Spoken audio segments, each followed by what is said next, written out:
Beleza, tudo Já jóia também. tá Vou gravando. colocar, tá, vou colocar aqui a apresentação, que aí a gente vai dialogando a partir dela. Eu tenho que colocar a tela. Eu sempre me confundo nisso aqui, a tela inteira, né? Porque tem um que fica dando aquele espelhado. Tá aparecendo para vocês? Tá aparecendo sim. Tá. É porque aqui, né, na apresentação, eu não consigo ver vocês e não consigo ver o chat. Aí, se a Silmara puder, né, se a Ana tiver alguma dúvida, se quiser falar, perguntar também, é só me interromper, tá, gente? Não tem problema, não.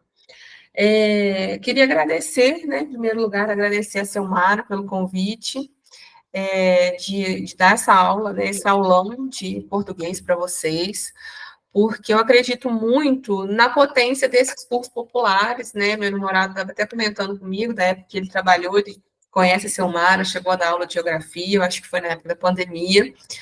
E num país que a gente vive é muito importante que a gente dê oportunidade, que a gente dê, não oportunidade, né? Mas que a gente, de fato, dê um lugar que é de direito de todos nós à universidade, né? Então, o curso tem uma ideia muito bacana, e mesmo com a vida corrida, eu consegui me organizar, ia ser semana passada, mas, assim, a gente conseguiu, né, jogar para hoje, e eu preparei essa aula com o foco ali, né, nos maiores temas, assim, nos temas que mais caem, na verdade, né, na prova do Enem, né, e aí a gente vai aqui dialogando, eu sei que nem todo mundo está aqui, né, a gente está aqui só com um aluno, mas não tem problema, a aula fica gravada, e depois vocês podem, né, entrar em contato comigo, caso tenha alguma dúvida, eu posso mandar esse material em PDF para vocês, né, desses slides, e a gente vai dialogando, tá? E aí eu queria, né, rapidinho me apresentar, eu acho importante isso, eu sei que é de praxe, mas é importante a gente se conhecer um pouquinho. Vou perguntar aqui para a Ana também, qual é o curso que ela almeja, de onde que ela é, aqui de fora, né? Acho isso importante. Bom, gente, eu sou professora de língua portuguesa, formada aqui pela UFJF, me formei em 2014, desde então eu dou aula na escola pública, gosto muito disso, né? A gente enfrenta muitas dificuldades como professor da escola pública, mas eu adoro dar aula e pretendo não largar a escola tão cedo. Hoje em dia eu atuo, né? Coloquei aqui na prefeitura de Levi Gasparian, não sei se vocês conhecem, é uma cidadezinha perto aqui, uma cidade bem pequena, perto aqui de Juiz de Fora, e fico lá 3 manhãs e na parte da tarde eu atuo na Secretaria de Educação. Já dei aula no estado aqui por muito tempo e também em cursos preparatórios, né, cursos de redação para Enem, né, eu achei interessante essa proposta porque eu tinha mais costume de trabalhar com redação, né, e a proposta da Selmara foi de português, então foi legal porque me fez, assim, revisitar, porque já tinha um tempo, né, que eu não via tantos conteúdos assim, eu dou aula para o ensino fundamental 2, para o oitavo ano, para 3 oitavos, né? Lá, então foi legal que eu revisitei as temáticas do Enem, que eu estava um pouquinho afastada também, né? Aí tem aqui os famosos, como que eu vou dizer, né? Os títulos que o povo acha muito importante, que são importantes sim, eu acho bacana, mas não são tudo, né? Aí eu já coloquei aqui alguns, né? Atualmente eu faço doutorado aqui na UFJF em educação, e fico nessa rotina, né, de estudo e trabalho que não é fácil, assim como muitos de vocês, eu imagino, né? Mas a gente vai aí vencendo, né, gente? E aí, agora eu queria, antes da gente chegar aqui, né, nos assuntos que mais caem, no foco da aula, eu queria conhecer a Ana, se ela pudesse falar um pouquinho, abrir a câmera, eu vou até sair aqui rapidinho, só para eu vê-la. Opa, passei demais. Só para eu vê-la. Sei que muitos não gostam, mas é importante também. Ana, se quiser abrir rapidinho a câmera para eu te conhecer,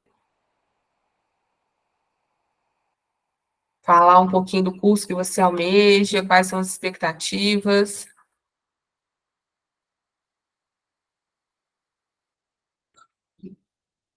Tá por aí?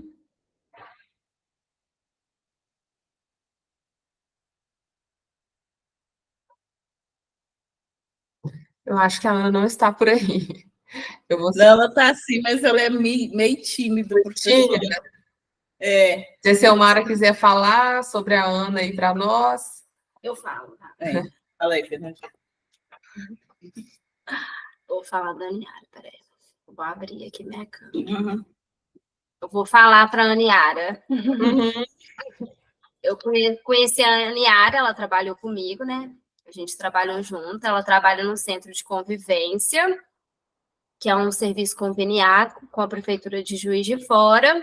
Ela terminou os estudos, o ensino médio, há pouco tempo, recentemente. E aí, agora, ela está se preparando para o Enem. Ela vai fazer o Enem, então ela está estudando. Ela participa também do cursinho popular do CPC, né, da Prefeitura.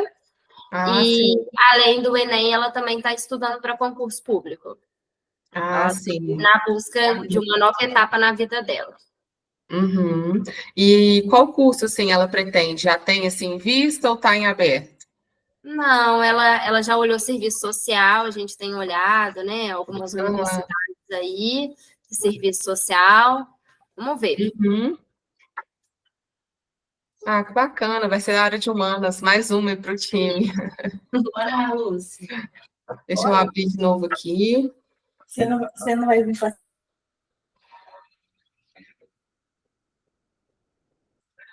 Bom, gente, então, para a gente começar, né, eu fui fazendo uma busca, né, nessa pesquisa, como são muitos assuntos, né, às vezes a gente nem consegue, nesse tempo de aula, de abarcar tudo que a gente precisa, mas nessa busca, né, de tentar pegar ali o que mais cai no Enem, eu achei no site esse esquema, né, esse gráfico, na verdade, que traz, que é um gênero textual, inclusive, que é uma coisa que a gente vai falar, mas é um gráfico que traz os temas, né, os assuntos, né, conteúdos, como queiram, que mais caem no Enem, né?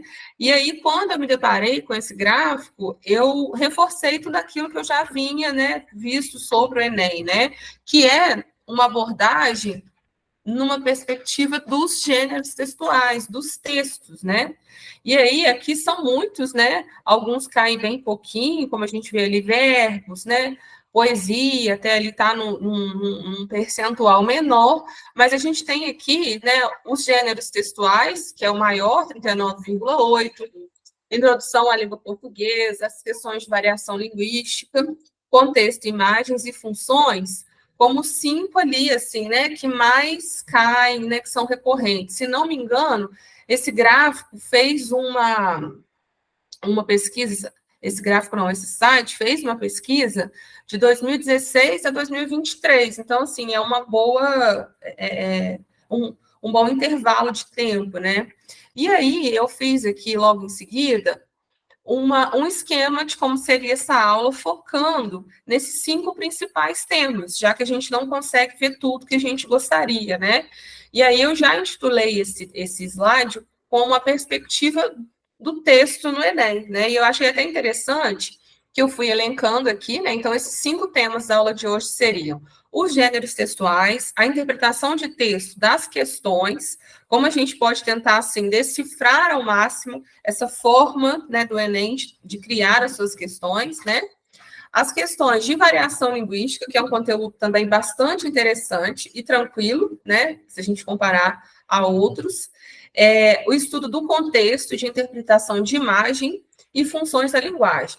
Vocês vão perceber, gente, que todos esses aqui têm muita ligação com o gênero textual. Então, se você entender bem o que é um gênero textual, por que ele existe, como ele cai no Enem, eu digo que é já meio caminho andado, sabe? Porque se a gente pensar aqui exceto os gêneros textuais que estão como um próprio assunto, os outros aqui meio que dependem de você entender o que é um gênero textual, né?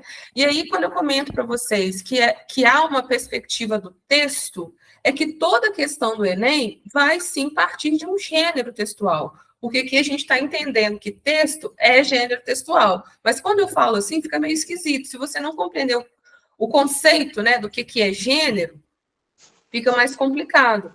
E aí, aí eu até coloquei aqui, assim, que eu achei interessante, uma imagem, deixa eu colocar no modo de exibição. Coloquei uma imagem que fala, né, que traz... Fui fazendo umas buscas no Google e eu achei um comentário, né, de um aluno no site que fala o seguinte: é meu primeiro Enem, né, no ano passado, no caso. Só eu percebi que não tinha uma questão sobre gramática, morfologia, verbo, adjunta adverbial e outras coisas assim. E aí eu achei muito pertinente trazer isso. Por quê? Por que esse cara aqui ficou ali frustrado com a prova do Enem? Porque ele foi com uma ideia de que a prova seria uma prova gramatiqueira, com aquelas questões de sintaxe, de análise linguística. Já tem um bom tempo que o Enem não gosta, não defende essa abordagem, e sim uma abordagem que privilegie, né, que dê foco aos textos. Isso é interessante, mas eu também acho que torna, né, a prova um pouco mais cansativa se esses textos forem longos. Mas, ao mesmo tempo, é interessante porque é uma nova forma da gente pensar a própria língua portuguesa. A gente não se comunica na nossa vida por meio de frases isoladas. Pensa naquela aula de gramática, né, de classificação, que muitos professores ainda fazem, né? A gente não se comunica dessa forma, né? A linguagem, numa perspectiva mais macro, ela se dá através dos gêneros textuais, que são os textos que circulam na nossa vida, que a gente produz todo dia, né? Eu sempre falo isso, a gente acha que, às vezes, um conteúdo está muito longe da gente. Por que eu vou estudar isso se eu não estou usando na minha vida, né? E aí, os gêneros textuais, mais do que nunca, desde a hora que a gente acorda, a hora que a gente dorme, eles estão presentes. Seja os textos escritos, sejam os textos falados, né? Por quê, gente? Porque a gente se comunica, já que a linguagem, que a gente pode entender a linguagem como interação, a gente se comunica através de gêneros textuais diferentes, de textos específicos, de estruturas de textos específicos, para objetivos diversos na vida, né? E aí, a nossa sociedade é muito focada nesses gêneros que são gêneros escritos, uma notícia, uma reportagem, um artigo de opinião. Tem um número fechado, Pilar? Quantos gêneros existem? Não, porque a gente vê que a tecnologia vai avançando e novos gêneros vão surgindo a todo momento. Assim. Então, não tem como a gente numerar, né? Mas esse conceito, assim, a gente poderia teorizar aqui, mas não é objetivo, né? E aí, se a gente entende que gênero textual, então, são os textos que a gente usa e textos que circulam na vida, a gente compreende o foco de toda a prova do Enem, né? E eu diria, apesar de não conhecer muito das outras áreas, eu diria que é uma máxima do Enem em todos os seus conteúdos ali, né? Em todas as suas provas, né? E é uma perspectiva interessante, gente, que não acontecia anteriormente, né? E aí a pessoa que vai para a prova do Enem sem entender que ela vai precisar, a partir desse conceito do que é um gênero textual e de interpretar esse gênero, ela vai ter muitas dificuldades. E aí eu não perdi a oportunidade de colocar esse meme que está aí em alta, que é o meme da menina lá do show da Xuxa, para a gente entender um pouquinho melhor o que é um gênero textual. Não vou nem ler aqui o meme, porque eu sei que todo mundo conhece, né? Tá aí os alunos ficam falando isso na cabeça da gente o tempo inteiro. É um meme muito engraçado. E aí, quando eu falo meme, é um meme, eu já estou definindo que gênero textual é esse. Que tipo de texto é esse? E aí eu vou dizer aqui que tipo de texto, bem entre aspas mesmo, tá, gente? Porque é um pouquinho mais complexo que isso, mas para hoje, assim, né? Para o Enem não serve esse conceito, tá? E aí a gente entende que esse meme, ele é um gênero recente dessa era tecnológica, né? Se a gente pensar com o advento aí da tecnologia, né, das redes sociais, é um gênero que circula demais, todos os dias tem um novo meme aí sendo criado, né? Tem um objetivo comunicativo específico, ou seja, ele tem que servir para alguma coisa, e isso a gente pode pensar em todos os gêneros que a gente escuta, que a gente lê, que a gente produz. Um texto ele tem que servir para alguma coisa, né? E aí o meme aqui, ele tem o objetivo de nos causar humor, né? Há memes que são de muito mau gosto, há memes que são muito bem feitos, há memes que são muito engraçados, que ficam na cabeça da gente. Eu até vi um texto sobre esse meme, assim, um comentário sobre esse meme da moça aqui da Xuxa, que o tom, né, da voz dela ali, a prosódia, quando ela reclama, né, da demora, da questão lá da logística do show, está sendo usado para outros contextos também, né, que hoje em dia a gente vai dizer, né, a gente traz esse meme para a nossa vida, né, quando a gente fala, poxa, que show da Xuxa é esse?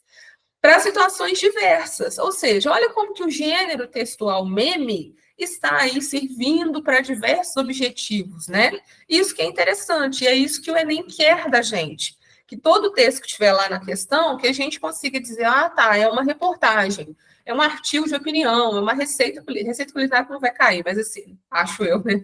Mas assim, né? Ah, é uma receita, é uma lista, é um meme, né? E aí a gente entender para que serve. Quando a gente está falando do que é um gênero textual, a gente tem que tentar entender. Tem uma estrutura típica. Aqui, qual é a estrutura? Um meme não existe sem imagem. E aí a gente também defende que imagem é um texto.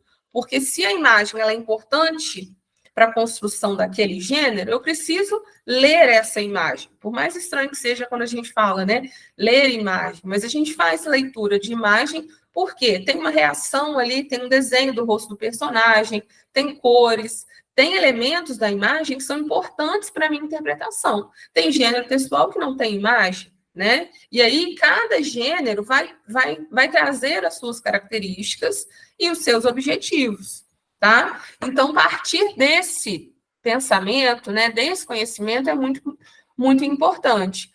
O Enem ele não está focado nas questões ali de gramática. Podem ver que naquele gráfico, né, verbos, gramática e interpretação cai muito pouco. A perspectiva mesmo é do texto. Eu falava muito isso nas aulas de redação, né? Por que o gênero lá da redação, se a gente está falando de gênero textual, né? Por que o gênero da redação do Enem que inclusive alguns professores já entendem como redação do Enem sendo um gênero, né? Mas vamos pensar na estrutura do texto dissertativo, por que esse gênero? Por que não pedir uma receita culinária, um artigo de opinião? Porque é uma possibilidade, é um gênero, na verdade, que possibilita que você, estudante, né, candidato, escreva, né, na verdade, o que você pensa sobre algum assunto. O Enem quer entender se você sabe minimamente falar sobre algum assunto atual. Então, veja que o objetivo do gênero texto dissertativo tem muito a ver com a proposta do Enem, né? Para esse aluno, né, ingressar ali na universidade pública. Então, entender, gente, que gênero textual vai estar em tudo quanto é questão do Enem e que vai nortear todos os outros assuntos é fundamental, tá? E aí, tem uma certa... né, fazendo essa pesquisa, entendendo ali a prova do Enem, mais uma vez, eu percebi que há umas dicas interessantes, né, e muito pontuais, porque a gente sabe que o tempo na prova, muitas vezes, é o nosso inimigo, né? A gente tem ali quase, eu acho, 3 minutos para cada questão, né? Então, tem umas dicas, né, que podem nos ajudar. Quais são essas dicas, né? Sempre começar a leitura pelo comando. O que é o comando? É a pergunta mesmo, é o enunciado da questão, né? Tem muito autor que defende que se você vai para o enunciado primeiro, é mais fácil para você já ir para a leitura daquele texto, entendendo o que está sendo pedido, você já vai mais focado, né? Outra dica interessante é você analisar a organização e a estrutura desse texto. Tem imagem, não tem? É longo, é curto? A linguagem, né? Acabei não falando sobre isso aqui, né? No meme, a gente tem um tipo de linguagem muito específica, é uma linguagem muito informal, né? Ou seja, a gente tem gírias, tem expressões, tem uma não preocupação com as regras gramaticais, né? Eu vou falar disso aqui um pouquinho mais à frente. Então, ler ali o texto pensando nessas características já ajuda, né? Procurar entender o propósito, é isso que eu falei. Todo gênero textual ele vai ter um objetivo, ele tem que servir para alguma coisa, senão ele não existiria no mundo, né? E aí entender, tá, é um artigo, então, ou vai servir para... Não, artigo, né, de opinião, ele vai servir para eu refletir sobre algum assunto, é alguém defendendo um ponto de vista, né? A referência desse texto, isso também é muito, muito interessante, gente, ver o autor, né? Por quê? À medida que a gente vai conhecendo um pouco mais os autores, a gente conhece o perfil deles, né? Se eu estou aqui no artigo de opinião de alguém que defende tais temas, eu vou entender com mais facilidade o raciocínio daquele autor. Então, você sacar ali quem é o autor pode te ajudar, tá? E, por fim, entre os gêneros textuais que mais aparecem nessa pesquisa, eles entenderam que são as notícias, as reportagens, campanha publicitária. Campanha, por exemplo, tem até uma questão aqui com campanha. Sempre vai ter uma imagem, que a imagem é fundamental nesse gênero textual, tá? E artigos de opinião, como eu falei, que tem ali a sua argumentação, o autor daquele texto defendendo o seu ponto de vista, né? Assim como a ideia lá da proposta da redação, né, do Enem. E aí, gente, eu trago aqui só um esquema, né, porque eu acho que facilita a gente pensar que os gêneros textuais, como eu falei com vocês, não é possível a gente numerar, né, quantos gêneros existem, isso não é possível e nem é interessante, porque a todo momento a gente tem novos gêneros surgindo, né? Mas há aqui alguns exemplos, na verdade, de alguns campos, né? Por exemplo, e aí tem a ver com as tipologias também, por exemplo, na esfera narrativa. Quais gêneros que estão presentes na esfera narrativa? Se eu pensar que a esfera narrativa, eu vou ter ali uma história sendo contada, eu tenho possibilidades de entender melhor esses gêneros, né? Exemplos de gêneros. Eu tenho romance, que não é história de amor, né? Que é um texto narrativo que traz uma estrutura específica, né? A fábula, que é aquele gênero textual que a gente estuda geralmente no 5º ano, 6º ano, que são os animais que têm características humanas, né? A novela, ela é um gênero textual narrativo. A lenda, tem o conto, tem fábula, né? Tem outros ali, se a gente parar para pensar. Então, cada esfera, né? A esfera narrativa, a esfera indjuntiva, eu preciso gravar isso, Pilar? Não, mas é interessante perceber que os gêneros, eles são entendidos em algumas caixinhas, né? Que ali tem a mesma característica. Por exemplo, aqui, né? A esfera injuntiva. Injunção, gente, significa ordem. Quais gêneros que eu percebo essa ideia de ordem? E aqui eu vou dizer ordem entre aspas, né? Uma propaganda, porque ela quer me convencer a comprar um produto. Uma campanha, que quer me convencer a comprar, entre aspas, uma ideia, né? Um pensamento. Então, vejam que a gente tem, assim, essa espécie de caixinhas que vão agrupando os milhões de gêneros textuais que existem no mundo. O Enem vai selecionar para a prova de português gêneros textuais em todas as suas questões com objetivos diferentes, seja para ele falar de variação linguística, seja uma habilidade que ele queira trabalhar de interpretação de texto, né? E por aí vai, né? É um número ali infinito, tá? Coloquei aqui também, gente, novamente, essa questão das tipologias, né? Falei com vocês que não é preciso gravar isso, mas entender que cada tipologia tem a sua característica, tá?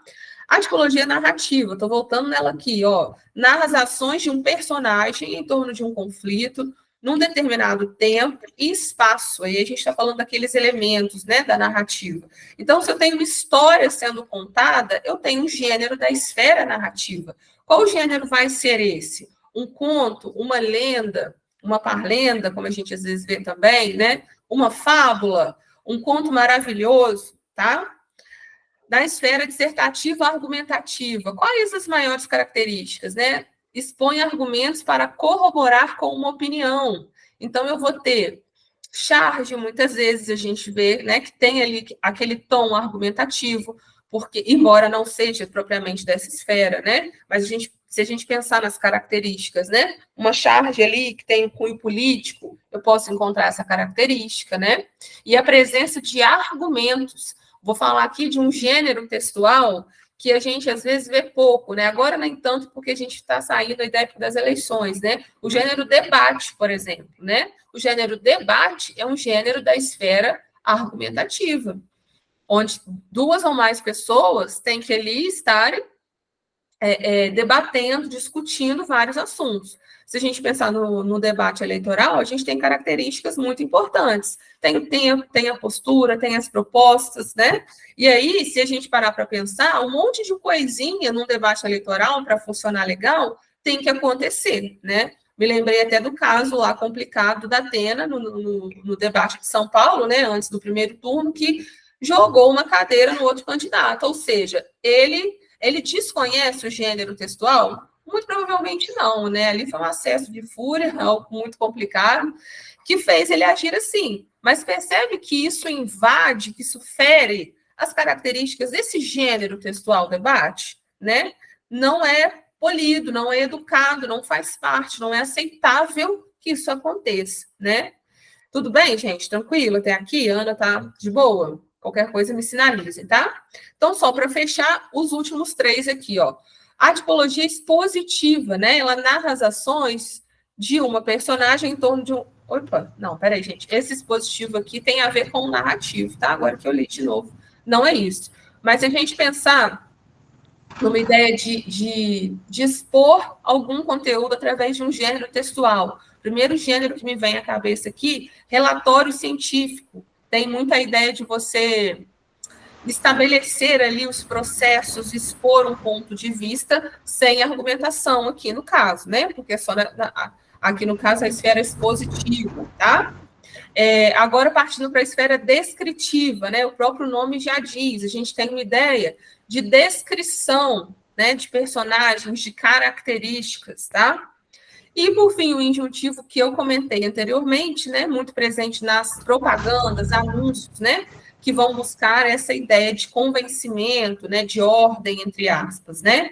Então, tudo isso aqui tem que estar um pouquinho fresco na cabeça na hora de você ler um texto e amarrar esses conhecimentos, tá? Para já ir para a questão com isso na cabeça.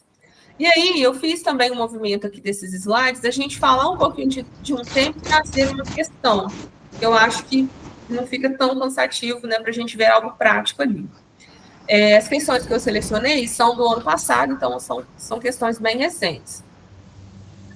Essa é uma questão que trata sobre gêneros sexuais.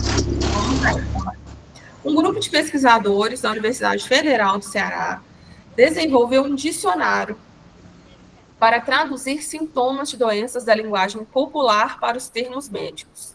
Defruço, chanha e piloura, por exemplo, podem ser conhecidos para muitos, mas durante uma consulta médica, o desconhecimento pode significar um diagnóstico errado. Isso é um registro histórico e pode ser muito útil para estudos dessas comunidades, na abordagem médica delas. É, de certa forma, pioneiro no Brasil e, sem dúvida, um instrumento de trabalho importante, porque a comunicação é fundamental na relação médico-paciente. Avalie o reitor da instituição. Veja que a questão não falou para a gente qual é o gênero textual aqui. Só que se eu pensar nas características desse gênero, só de ler ele aqui, claro que eu lido com isso todo dia, né, gente que é professor de português tem mais facilidade, mas vamos pensar a parte da própria fonte, né? Lembra que eu comentei lá no início? A fonte te ajuda a entender que gênero textual é esse. Olha só a fonte, disponível em g1.com. Se está no G1, ou é notícia ou é reportagem. Muito provavelmente a gente tem essa possibilidade aqui. Se eu sei que é uma notícia ou uma reportagem, aqui tem muita cara de notícia, né? Está muito datado, me parece ali, né, uma linguagem mais direta, muito presente nas notícias. Olha só, tenho notícia. Notícia serve para quê no mundo? Para noticiar, para mostrar um fato interessante, né? Com uma linguagem específica, objetivo específico. Olha só como, em poucos minutos aqui, a gente já meio que decifrou o objetivo aqui, né? Desse gênero notícia. E aí a pergunta é, ao registrarem usos regionais de termos da área médica, pesquisadores fizeram o quê aqui, né, na verdade? E aí a nossa resposta é a letra D, que é propiciar uma melhor compreensão dos sintomas dos pacientes. Qual é a habilidade por trás dessa abordagem pelos gêneros textuais, gente? Aqui, o Enem quer entender se você sabe ler aquilo que está nas linhas do texto. A gente chama de uma habilidade de você decifrar elementos explícitos, informações explícitas. Algo explícito é algo que está na cara do texto. Então, quando ele pergunta algo muito básico do texto, como é essa questão, ele está vendo se você soube ler ler nas linhas do texto e não para além, né? Quando a gente pensa no implícito, na inferência, aqui não tem inferência, tá? Aqui tem essa interpretação mais direta do texto. Se você volta no texto, você consegue perceber que a abordagem, né, lá, que a criação, na verdade, desse novo dicionário trouxe uma melhor compreensão dos sintomas, né? E aí tem a questão da cultura popular, né? Olha só, veja a letra A. Apontaram erros motivados pelo desconhecimento da variedade linguística. Tudo que estiver falando mal sobre variedade linguística, duvide. porque a variação linguística é um tema importante no Enem, que tem uma outra abordagem, nada negativa sobre isso, tá? Letra B, explicaram problemas provocados pela incapacidade de comunicação. Muito pelo contrário, né? Um dicionário ali da linguagem popular não quer defender incapacidade de comunicação, mas sim a riqueza cultural daquelas pessoas, tá? Letra C, descobriram novos sintomas de doenças. Vejam que não tem descoberta de novo sintoma, né? Tem sim uma outra leitura sobre aqueles sintomas que já existiam. Letra E, divulgaram um rol de doenças características. O texto também não disse isso para a gente, tá? Então, aqui, veja que a gente tem um foco no gênero textual, querendo ver se a gente sabe ler o que está dito nas linhas desse gênero. Tudo bem? Que, no caso, qual gênero é? O gênero notícia. Tranquilo? Esse, então, seria a primeira parte, né, da gente partir desse conhecimento sobre os gêneros textuais. E aí, o segundo ponto, gente, acabei nem colocando o ponto 2 ali, depois eu coloco, seria a interpretações das questões. Esse ponto vai estar presente em todas as outras questões, né? Em todos os outros conteúdos ali que porventura vier ali nas questões, né? E aí, a gente fala que a interpretação textual, seja para qualquer conteúdo, ela é uma habilidade importante. Quando a gente fala de interpretação, a gente está falando de uma leitura muito atenta, de uma leitura muito cuidada para esse texto. Só que qual que é a grande dificuldade? Que a gente sabe que o tempo, como eu comentei, é nosso inimigo, né? A gente não tem tempo para ir e voltar no mesmo texto, muitas vezes, que você tem uma prova grande para dar conta, né? Então, eu sei que essa é uma dificuldade, né? Mas há umas dicas que podem ajudar a gente na hora de interpretar aquele texto, né? Quando eu falo de interpretação de texto, eu falo muito também, eu tento fazer uma analogia, porque como professora de português, gente, eu vejo que os alunos têm, né, muitas dificuldades, né? Hoje eu trabalho com 3/8 anos, e nem é com português em si, é com outro conteúdo criado lá pela prefeitura, onde eu trabalho, que é letramento textual, que é uma espécie de um reforço, né, para as provas SAEB e tudo mais. E aí, eu percebo essa dificuldade, né? Há habilidades específicas que você trabalha quando você vai dar interpretação de texto. Tem habilidades muito específicas. Ler o implícito, ler o explícito, leitura de imagem, entender as expressões, o duplo sentido, a ironia, tem muita coisa que você pode trabalhar. Assim, daria uma aula, assim, aulas e aulas, na verdade, né? Porque é muita coisa. Só que a gente tem que pensar que todo texto, sabe aquela coisa de filme, de série de investigação criminal, quando o policial, lá, o investigador, tem na parede da casa aquele mapa de fotos e situações? Aquilo serve muito para a gente entender aqui como que funciona um texto.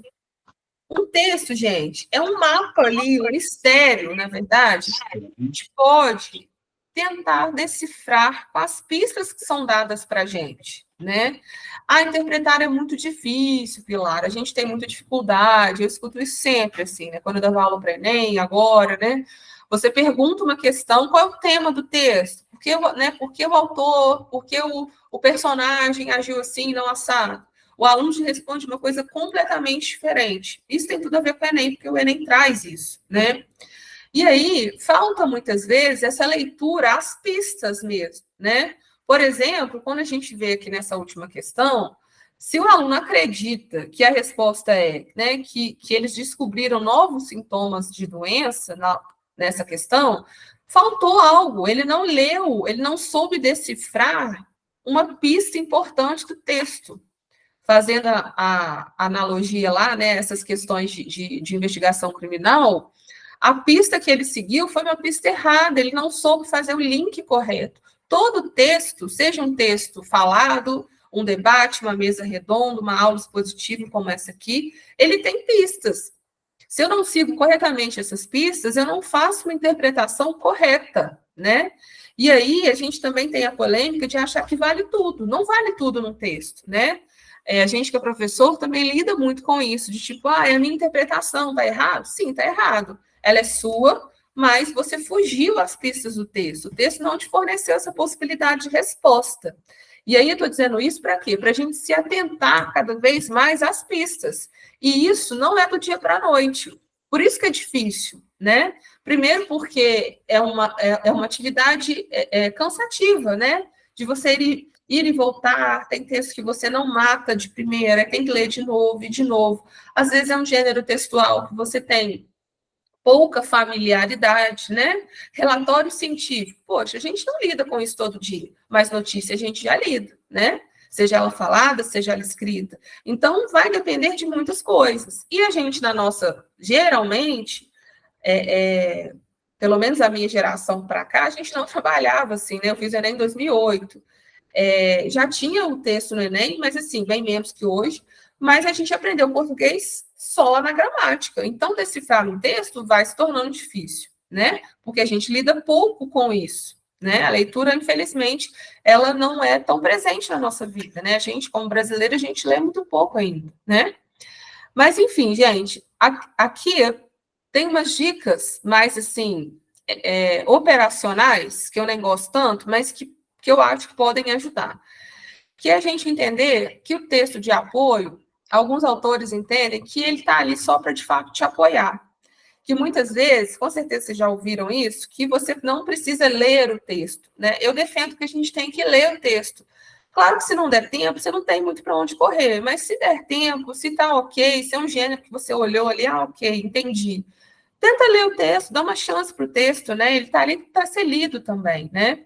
Mas, independente disso, tem essa diferença interessante, né? Que é o texto base e o texto de apoio.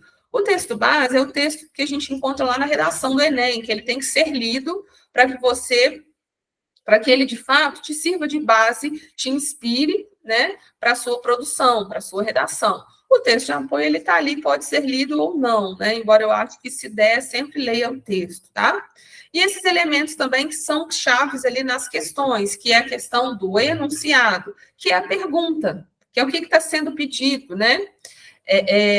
E aí tem também uma diferenciação de enunciado para comando, né? Tem autor que faz essa diferença, que é a pergunta propriamente dita.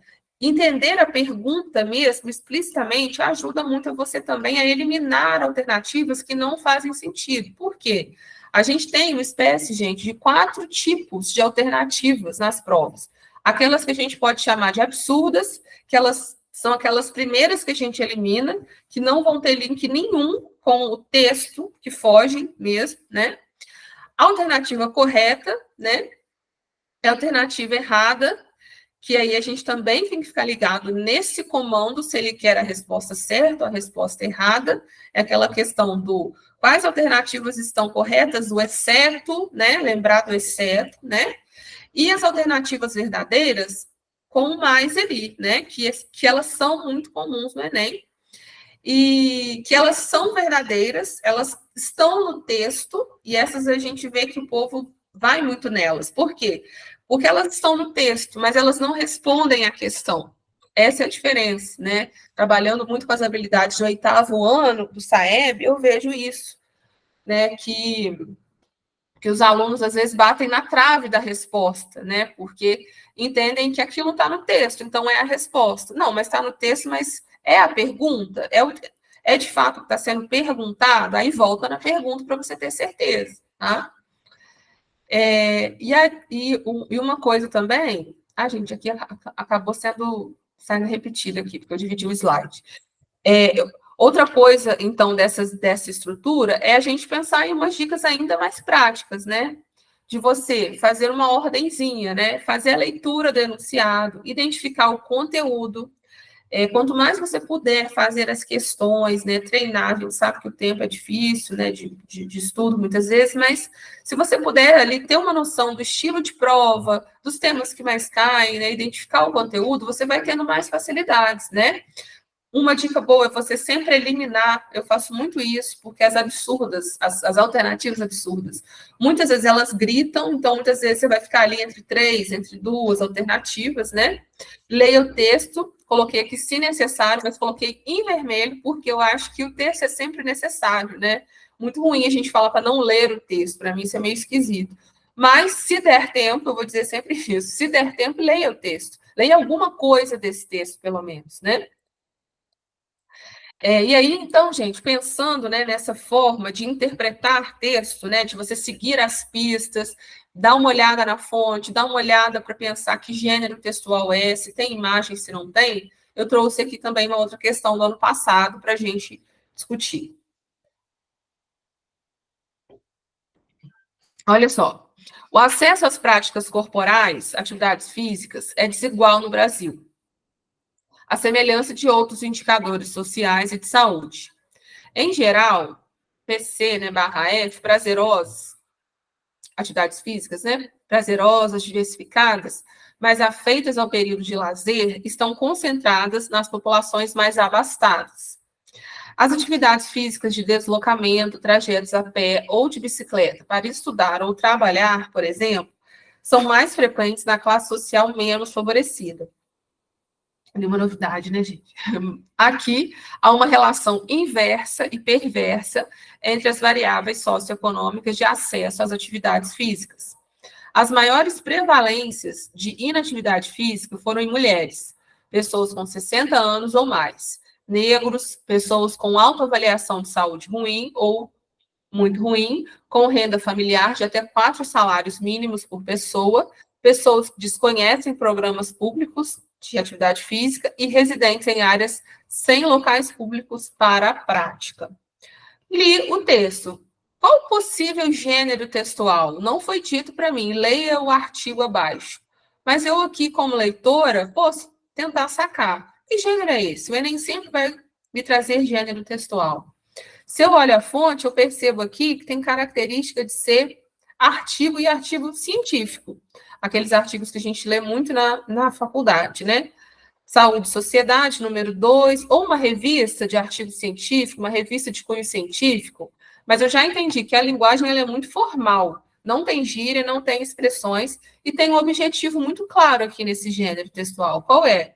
É me trazer uma informação interessante, atual, sobre esse tema específico das atividades físicas, né? Aqui tendo esse cunho social, né, de quem pode ter acesso a isso ou não na nossa sociedade.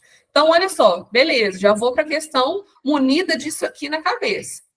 O fator central que impacta a realização de práticas corporais, atividades físicas no tempo de lazer no Brasil, qual que é? A desigualdade entre as classes sociais. Minimamente, quem é rico pratica, quem é pobre não pratica. Foi isso que foi dito aqui para a gente. Ou seja, uma interpretação possível, aqui é uma interpretação interessante, que ela não é de um elemento que está nas linhas do texto. Ela está naquilo que a gente chama de inferência, que é também uma habilidade um pouco mais refinada, que é você interpretar aquilo que não está ali, né, no texto. Os alunos têm dificuldade com essa habilidade, porque muitos copiam um trecho do texto e dizem que ali está a resposta, mas cópia do texto não é a interpretação dele, né? É aquilo que fica para você, certo? E aí, olha só, letra A, diferença entre homens e mulheres. É isso que determina? Não. A inexistência de políticas públicas. Essa é aquela questão do mas ali, da trave, de bater na trave. A gente sabe que a inexistência de políticas públicas causa essa diferenciação colocada no texto, né? Onde ricos praticam atividades físicas e pobres não. Mas veja que a pergunta não é direcionada a essa informação. A letra B é a letra do erro, que a gente quase marca, mas não vai marcar, né? Porque ela está presente no texto, mas ela não responde a pergunta, tá? Letra C, diversidade de faixa etária, isso também não determina. A variação de condição étnica também não determina. Né? O que determina é a desigualdade entre as classes sociais, onde o rico tem condições de fazer, né, as atividades e o pobre não, porque tem que trabalhar, simplesmente, né? Não tem condições porque é caro, então não é para todo mundo. É isso que o texto está dizendo, né?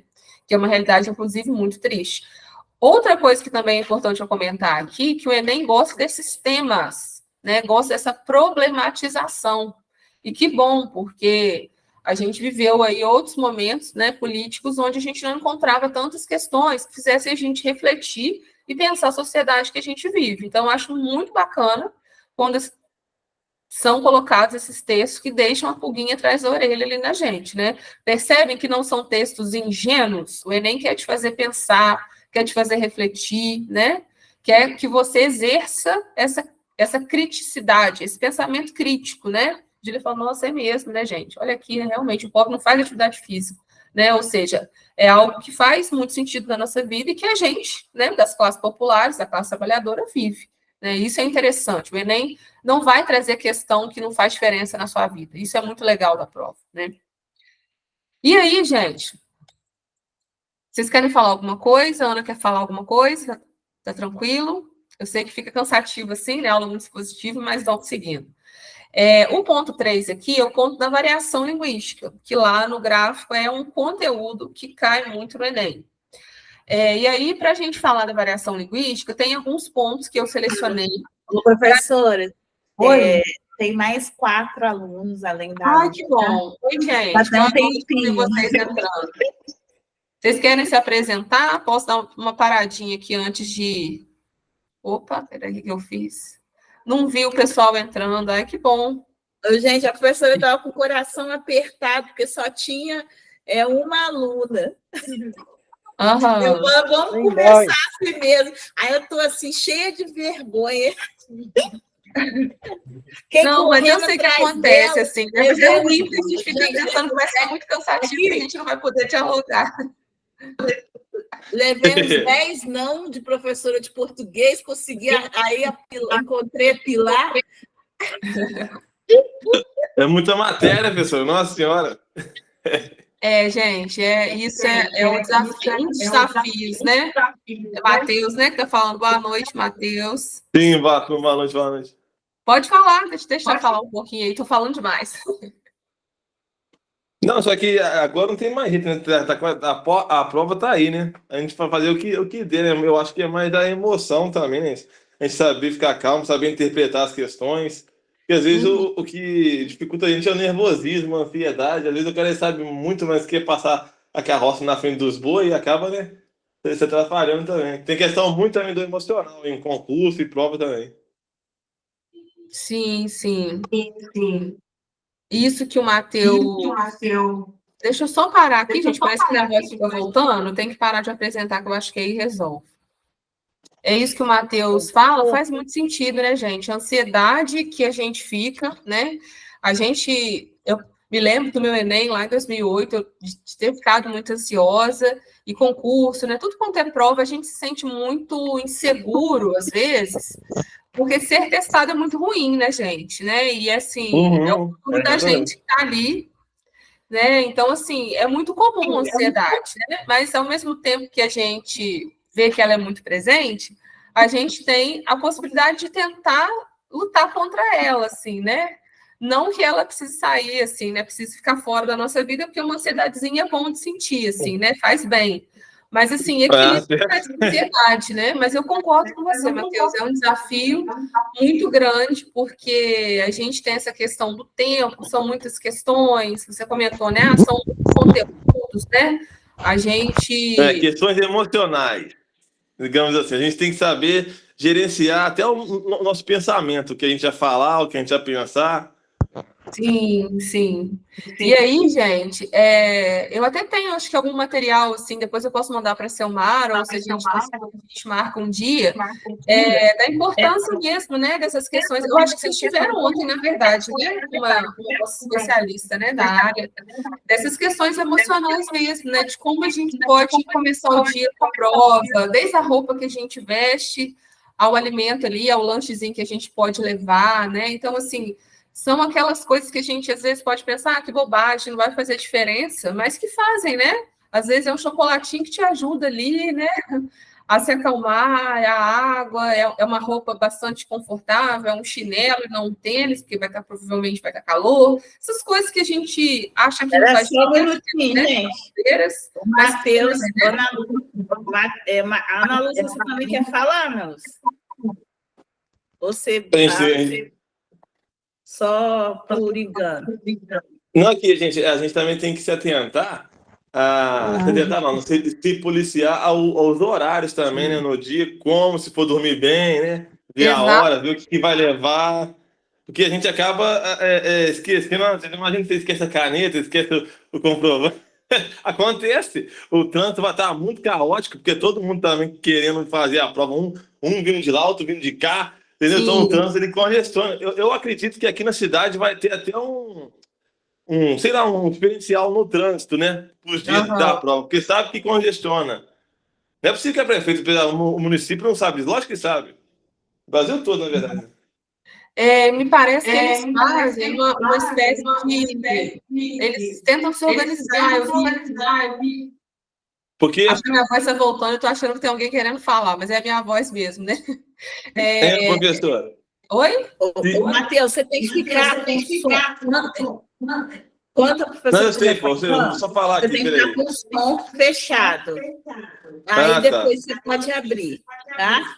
Entendi. Só recapitulando aqui, professor, porque se eu não me engano, o Enem é nível federal, né? É o país todo, né? Sim, sim.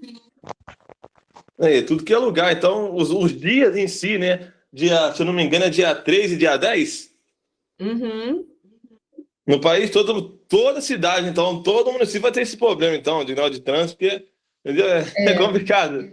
Por isso que eu vi que você botou isso daí do meme lá, que show da Xuxa, com certeza eles vão usar isso aí pra fazer meme quando chega atrasado, né? Não dá mole. Tem A ônibus internet não grátis, não precisa perdoa. de ir de carro, não. Tem ônibus grátis também. Tem isso também. Aqui o bom é isso também, né? Que ajudou isso também. Assim, de graça, entre aspas, né, gente? Porque nem relógio vai de graça, né? Mas vamos, vai. Entendeu, professor? Essa questão da financeira que você falou, da atividade física, do pobre, Aham. infelizmente é uma realidade mais triste também, que um mundo globalizado não tem isso, né? É Deus no céu e a grana aqui. Mas continua falando aí, vou falar. Sim, sim. Cíntia quer falar? Pode falar, Cíntia. Boa noite. Oi, boa noite. Estou vendo um trabalho. O som de vocês está baixo também? Não, aqui tá tranquilo. O meu tá quase aqui no 50, tá no 37, aqui tá tranquilo. Nossa, o som está saindo muito baixo aqui para mim. Vou tentar até aumentar aqui, vamos ver se te ajuda. Tenta aumentar o seu, Cíntia. Eu vou sair e entrar de novo. Tá, mas tenta aumentar o seu som do seu celular. Já tentei. Aqui, dá uma limpadinha, que isso talvez também no. Aonde que sai o som? Você tem algum brinco aí? Tá. Peraí. Você pega o coisa do brinco e dá uma limpadinha. A Ana Lúcia quer falar. Pode falar, Ana Lúcia. O professor estava no trabalho, eu vinha na rua com o celular ligado, ouvindo você falando suas aulas, porque, nossa Deus, eu não assisti melhor. Aham. E o que vocês acham? O que vocês estão achando, assim, né? Eu entendo que é muito conteúdo, mas vocês podem me interromper, perguntar, porque eu sei, assim, né, que de pronto a gente muitas vezes não pega mesmo. Às vezes a gente precisa ler de novo, né? Eu tenho a mania, às vezes, de falar muito rápido para dar conta de tudo, e é pouco tempo, né? Mas vamos tentando aqui. Mas qualquer dúvida, vocês podem me interromper. Isso é verdade, é muito conteúdo aqui. Eu tô tentando gravar as coisas essenciais, porque eu tô sentindo que se eu ficar lendo, sei lá, acho que eu não vou gravar. Parece que alguém me recomendou, não lembro quem, acho que foi no YouTube, que pra gente pegar a prova anterior e focar mais em resolver questão, exercício, alguma coisa assim. Parece que ele quis assim, pra você ser mais objetivo do que a prova, porque se você ficar lendo, parece que você vai perder tempo. Você não vai ter tempo. Igual o professor de matemática, né? Que falou, acho que é 3 minutos por questão, mais ou menos assim, pra você Aham. fazer a prova, assim, entendeu? Sim. Assim, nesse ponto a gente vê, né, que não é moleza, né? Mas assim, gente, é possível a gente tentar driblar, assim, sabe? Dar o nosso melhor nesse ponto, assim, igual o Matheus falou, poxa, tudo, né? Eu acho que é praticamente possível alguém ir para o Enem falando assim, eu consegui ler tudo, eu consegui fazer tudo. Principalmente a gente, né? Mentira. Porque a gente Não é sabe que, possível. poxa, porque é muito conteúdo, né? Muita coisa. Mas a gente vai, né, com o que a gente conseguiu, e de cabeça erguida, tentar dar o melhor, roupinha fresca, sair cedo de casa, né, uma coisa que tem que... É o dia, eu lembro de falar isso, assim, né, porque eu dava aula de redação para o Enem, gente, é o dia de pecar pelo excesso. Ah, não, se eu for nesse horário aqui dá certo, coloca mais uma hora ali, né, de antecedência, porque é isso que o Matheus falou, o trânsito fica daquele jeito. Eles tentam mexer em algumas, né, ruas e tudo mais, lá na UF eles fazem umas modificações, né, São Pedro, mas é pecar pelo excesso, né, a gente vê todo ano aquela coisa triste, né, das pessoas que não chegam a tempo, encontram um portão fechado, tem gente que faz meme com isso, né, nada legal, né, foda. a pessoa ali que tentou, mas acabou, né, não conseguindo. Então, a gente tem que fazer isso. O que está no nosso controle? Chegar cedo, roupa confortável, um lanche, uma água, e é isso. O resto Você viu como é que desocupado é foda, né? Você fica lá só para fazer mesmo com o pessoal que vai chegar atrasado. Professora, o que tem que levar especificamente no dia da prova? É uma caneta transparente preta, né? Um lanchinho, se der, né? Identidade original e o cartão de comprovante? Não sei. Ou não? Isso. Eu teria que conferir se o cartão de comprovação eles pedem. Eu acho que não, eu não sei. Eu não sei se é exigido. Se puder levar. É porque eu não tem necessidade, mas... Pode falar. Eu nunca fiz o Enem, sabe? Eu fiz esse ano. Então, não sei o que eu vou levar. Assim. Eu sei que tem que levar caneta, né? Um lápis de borracha. Precisa de levar também? Ah, não. Aí eles exigem, Ana Lúcia, só a caneta azul, aquelas Bic azul, não, desculpa. Preta. Não pode ser, tipo assim, aquelas transparentes mesmo, sabe? Se for aquelas diferentes, coloridas, não exigem. A azul eles não deixam. Eu já vi que, às vezes, até em algumas portas de escolas, fica uma galera até vendendo caneta, porque tem gente que está tão acostumado com a azul que leva azul, né? Mas só exigem mesmo preta de carga transparente. Aí é bom você levar mais de uma, porque, né, por segurança, vai que fica falhado, né? Eu geralmente levo 2 ou 3 para garantir, sabe? Mas não pode levar lápis, borracha, corretivo, nada disso. Só a caneta preta mesmo. E o documento, né? Com foto atual. Eu só não tenho. Original, né? Original, identidade, né?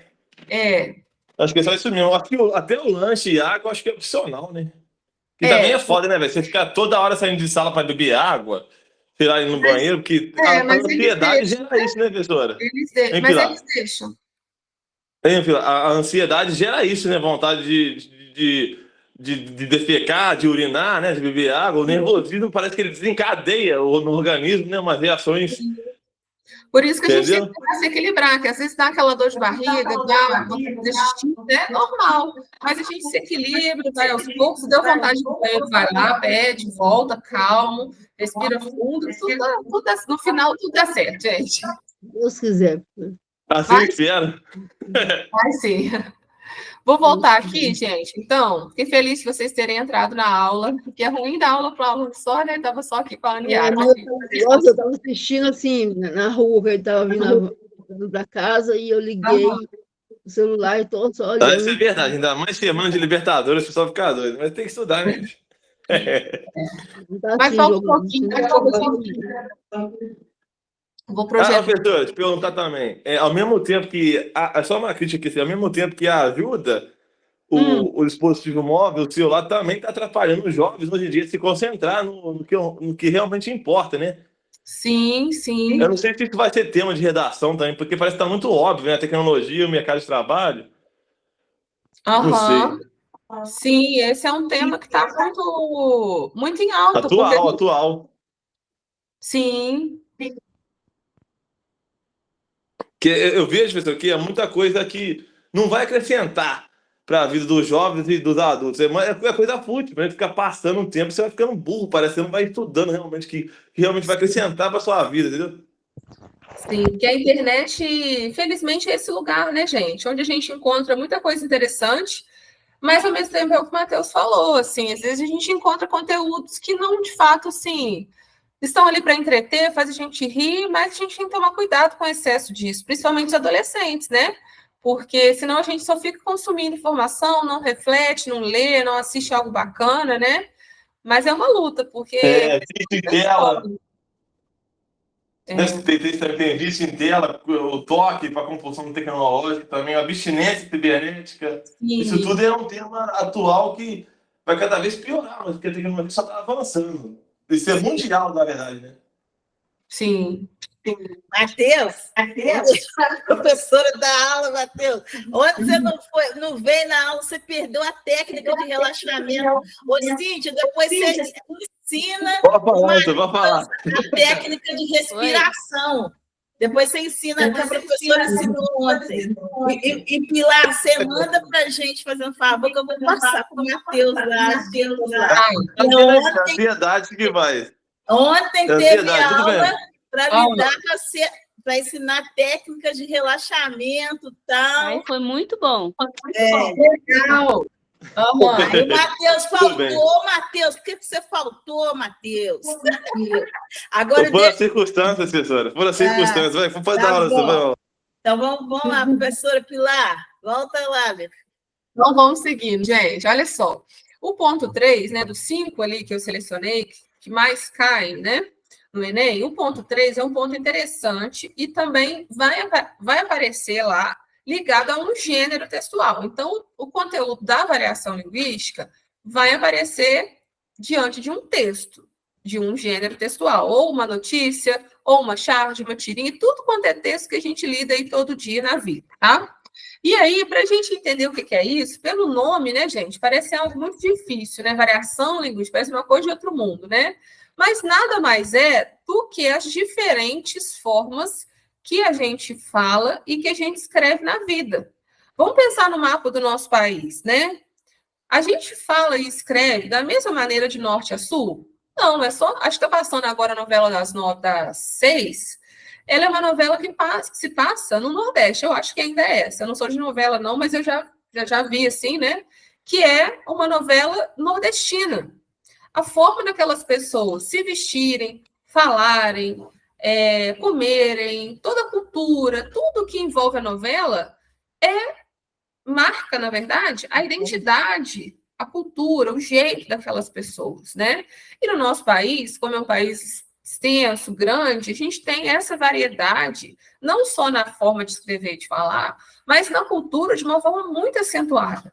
Esse é um conteúdo, eu acho, um dos conteúdos de português mais interessantes. Por quê? É um conteúdo que diz para a gente assim, olha, a gente vive num país muito diverso, onde cada região tem a sua cultura, cada região tem a sua forma de ser, as pessoas, né, dessas diferentes regiões vão viver de formas diferentes, e isso não é um problema, muito pelo contrário, isso é uma coisa bacana, que a gente tem que aprender a valorizar, né? E aí, tem 3 partes desse conteúdo importantes que a gente vai falar, que é a gente pensar o que é, como que a gente pode entender as variações linguísticas, o que é uma linguagem culta e coloquial, ou formal e informal, porque vai cair questão sobre isso lá no Enem, né? O contexto adequado para cada uso, e o que é preconceito linguístico. Por que a gente tem que estudar isso? Por que isso é importante? Porque, infelizmente, a gente vive numa sociedade que ainda fala para a gente que existe uma forma certa, única, correta de falar e de escrever, não é? Que seria lá na gramática. É como se um professor de português tivesse que saber a gramática de cabo a rabo, todo mundo, né? Que para ser uma pessoa culta, a gente tem que saber falar e escrever como se fosse lá um gramático. Só que isso é um pensamento que não faz sentido na vida da gente, porque você dominar aquelas regras de concordância, lá, tudo quanto a gente vê na gramática, né? Que é extremamente cansativo, né? Se você tiver acesso a dominar, igual a gente, que é do português, que acaba tendo que estudar aquilo, tem que saber, você, nesse país desigual que a gente vive, a gente pode dizer que você vai ter acesso a coisas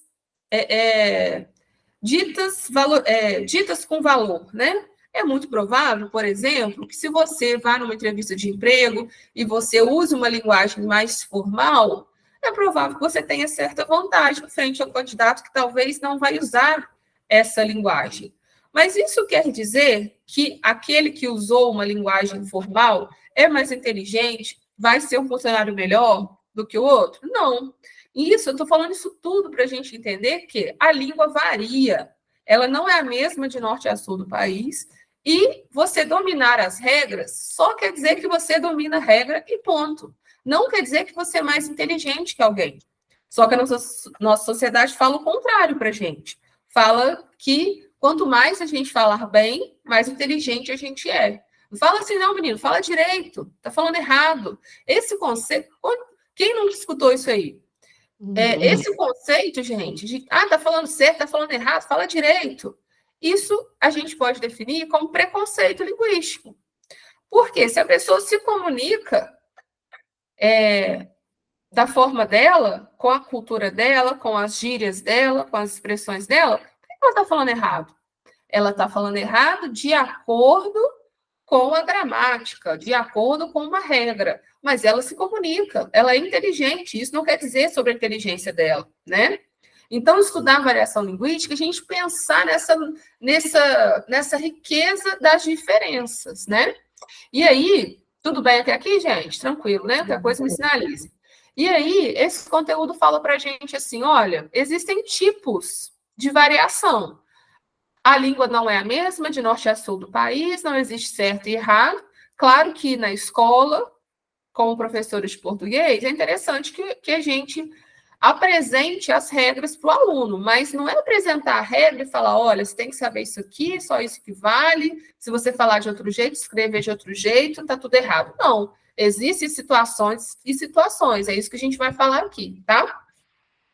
E aí, existem tipos de variedade linguística. Olha só, o próprio nome, se aparecer lá numa questão do Enem, assim, um tipo de variedade, você vai lembrar, tenho certeza que você vai lembrar desse slide e vai pensar que a própria palavra te ajuda a entender um conceito, gente. Olha só, a variação regional é aquela variação específica de região para região, né? Por exemplo, que a gente vê lá para nós aqui, sudeste, geralmente, é aipim ou mandioca. E lá no nordeste é macaxeira. Olha como que a variação desse alimento, ela é regional. Varia de região para região. Qual que é a certa? Nenhuma. Todas estão certas, todas são válidas, todas são interessantes, né? Mas se você parar para perceber, você vai encontrar essas diferenças interessantes, né? Isso é muito legal. Aquela polêmica, né, que todo mundo já viu, biscoito ou bolacha? A gente aqui fala biscoito, o pessoal de São Paulo, se não me engano, usa mais bolacha. Nenhum. Né? Os dois falam de um mesmo alimento, né, de um mesmo doce, na verdade, ali, né? Então, a variação regional, gente, é essa, que acontece de região para região, tá? Tem um mundo aí, se a gente for buscar exemplos que a gente conhece, tenho certeza que vocês conhecem um monte, a gente vai ficar aqui fazendo uma lista, porque são muitos, né?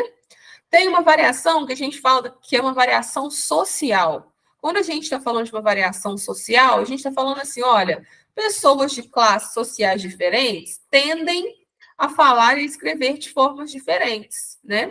E na nossa sociedade injusta como ela é, a gente percebe que as pessoas de classes mais favorecidas têm a sua linguagem muito valorizada, enquanto as pessoas de classes menos favorecidas, eles têm a linguagem deles muito marginalizada, né? Tá falando igual bandido, tá falando, nossa, tá falando igual pobre. Quem nunca ouviu umas coisas preconceituosas assim? Sendo que isso não é legal, por quê? Porque quando você fala isso, você fere a identidade daquela pessoa, né? Eu gosto muito do Emicida, aquele cantor, imagino que vocês conheçam, e ele tem até, depois se vocês quiserem até manda, assim, ele tem umas falas sobre isso, sabe? Sobre a forma dele falar, de escrever, a cultura dele, né? E eu me lembro de assistir uma entrevista dele que ele falava exatamente isso, assim, olha, se eu colocar um S aqui na minha letra, se eu, tipo assim, respeitar a gramática aqui, fazendo a concordância que a gramática diz que é certa, eu acabo com a minha música. Porque eu não falo assim, quem me escuta não fala assim, então não faz sentido eu usar essa forma de escrita, né? Então, quando a gente está falando de classes sociais escreverem e falarem de uma forma diferente, a gente está falando dessa variação que é social, tá? Tem uma outra variação que a gente está falando, que a gente fala que ela é estilística. Tem a ver com o quê, Pilar? Estilística tem a ver com estilo. Então, ela se refere às escolhas, né, dos registros. Vai ser informal? Vai ser mais formal? Como que você vai expor aquele texto? Como que você vai escrever aquele texto? Qual vai ser o estilo de escrita, tá? Tem a ver com essa variação. Outra variação interessante é a variação que está aqui, número 4, que é a variação histórica. Olha o nome, gente. É uma variação que acontece de tempos em tempos. Se a gente lembrar daquelas novelas de época, olha como aquelas pessoas falavam. A gente fala dessa forma hoje? Não. Lembra lá do vós me ser, que virou você hoje? O você é o melhor exemplo. Qual que é a forma mais bonita, mais certa? De novo, nenhuma. A língua ela não é a mesma, de lugar para lugar, de tempo, né, de tempos em tempos, de geração para geração. E aí, se a gente percebe que a língua, né, do século XIX, do XVIII, XIX, né, de todos os séculos foi mudando, essa é uma prova também que a língua é muito rica. Porque olha que interessante, ela não é a mesma. Que graça teria se a gente falasse da mesma forma, né? Que o povo lá das novelas das 6, né? Então, é um tipo de variação. Se cair lá, por exemplo, um tipo de texto literário que vai ter lá uma palavra, uma expressão usada no século XIX, pô, de que tipo de variação vai ser essa? Histórica, porque está falando de um tempo que, né, de um tempo outro, onde a língua era usada de outra forma, tá? 5 e 6, ó, jargão. A gente ouve muito isso quando a gente está falando de uma linguagem técnica.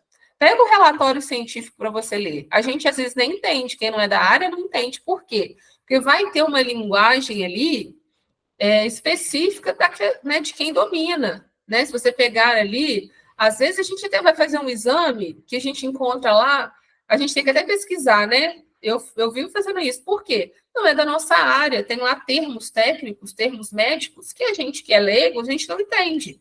E isso é um tipo de variação também, que é chamada de jargão, tá? Ou seja, de área, né? Vai variar de área para área, né? Dessa coisa técnica. E uma outra variação, gente, essa eu acho também muito interessante, que a gente chama de situacional. Ou seja, vai variar de situação para situação. Como assim? Olha que interessante.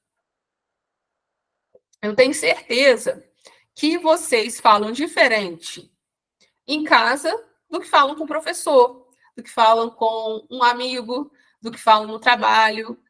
E aí, olha que interessante, a gente consegue variar a nossa forma de falar em diferentes situações. Olha uma variação situacional acontecendo. Pensa assim, você fala a mesma coisa com seu patrão, com seu filho, com seu professor, você vai usar uma linguagem diferente, você vai escolher termos diferentes. Esse conteúdo da variação linguística diz para a gente que quanto mais a gente tem afinidade, proximidade com alguém, mais informal a gente é. Isso quer dizer o quê?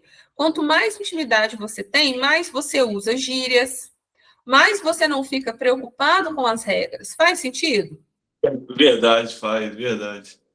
Faz muito sentido, né? Porque é assim mesmo a nossa vida. Quer dizer que a gente é falso com alguém porque está mudando a linguagem? Não. A gente se adapta. A gente se adapta. A gente sabe que a gente não pode falar com o nosso patrão da mesma forma que a gente fala em casa, porque a gente não tem proximidade com aquela pessoa. A gente não é demissão. Oi? Dependendo de ser demitida e dependendo de como você falar até no tribunal, você é presa. Exatamente. Exatamente isso que o Matheus fala tem muito sentido, porque quer dizer o quê? Dependendo da situação, de quem está participando ali, daquela situação de comunicação, a coisa não vai ficar boa. Você pode, às vezes, ter a melhor das intenções, mas se você usar uma linguagem, às vezes, muito informal, que não é errada, mas que não cabe àquela situação, você pode sair prejudicado, né? Então, isso é interessante porque a gente faz isso sem saber o que tem que fazer. A gente muda a nossa forma de falar a todo momento. Eu não dou aula da mesma forma que eu sou em casa, que eu tô, né? Que eu tô com os meus amigos, e vocês também não. A gente usa a linguagem, por isso que é tão interessante, eu, né, a suspeita para falar, mas assim, por isso que é tão interessante a língua portuguesa, né? É difícil porque muitas vezes a gente aprendeu de uma forma que não é interessante, com muita regra, né? De uma forma que não funciona. Mas olha que interessante, a gente manipula a linguagem para determinados fins, em determinadas situações, né? Isso é muito inteligente. Olha que coisa interessante. Então, se a gente pensar assim, não pode ter essa noção, né, de certo e errado. Ela não serve para a gente, tá? E aí, gente, partindo então, né, desses tipos de variação que eu falei aqui, a gente tem essa diferenciação importante, que pode cair lá em alguma questão do Enem, que é de você entender a diferença de uma linguagem formal e de uma linguagem informal. Tem muito a ver com isso que a gente está falando, né? Situações formais, ou seja, situações. Vamos pensar numa situação formal, essa que o Matheus falou aí, né? Uma audiência, uma entrevista de emprego, uma palestra, elas exigem uma linguagem um pouco mais formal. É claro que você pode ter um palestrante super informal ali e tal. Acontece? Acontece. Mas se a gente pensar assim, né, de uma forma mais quadrada, entre aspas, é uma situação que pede uma linguagem mais formal, não pede? Uma entrevista de emprego, você vai, sem perceber, você vai ser mais formal, você não vai usar uma gíria. E a gente sabe fazer isso que é o interessante da coisa, né?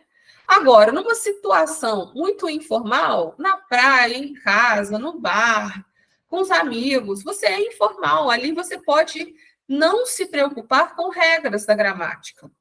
E aí, quanto mais você sabe transitar entre o informal e o informal, você é um falante, um leitor interessante, porque se a gente parar para pensar, não é nada bobo isso, de você manipular a linguagem. Olha que interessante. E a gente faz isso. Saber fazer isso que é o mais importante, né? E aí, gente, essa diferença aqui desse gráfico mostra isso para a gente, tá? Que a linguagem formal, né, ou padrão, é aquela que vai seguir as regras, né?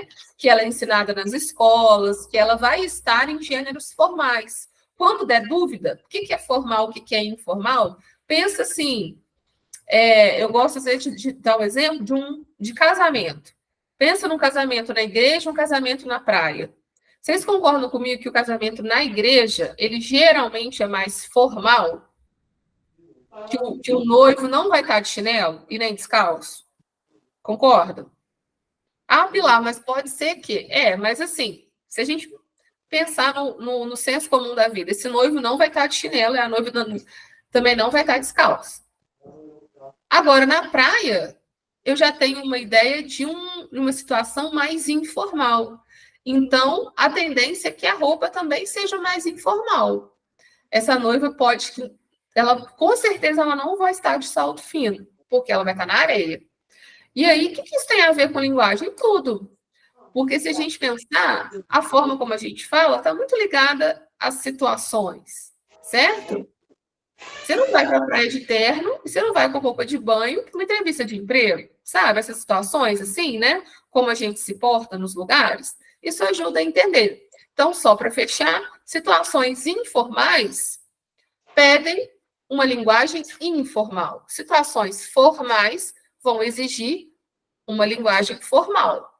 Nunca você vai ter a possibilidade de funcionar bem se você faz esse cruzamento. Tá? Tranquilo, gente? E aí, só para fechar esse ponto, que é uma coisa que geralmente cai lá no Enem, de alguma forma vocês vão ver esse termo, que é o preconceito linguístico. Não sei se vocês já ouviram falar, que é uma coisa muito triste e interessante da gente discutir, entender, mas é muito triste que a gente sabe que isso fere muitas pessoas.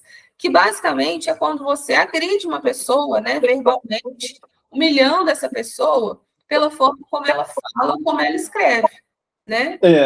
Verdade. Tipo assim, ela não fala linguagem padrão e já sofre uma discriminação, né? Isso acontece muito. Tenho certeza que vocês já vivenciaram, já passaram por isso, né? E geralmente Isso é. E esse preconceito linguístico, gente, ele tem muito a ver com aquela variação social que eu coloquei lá, né?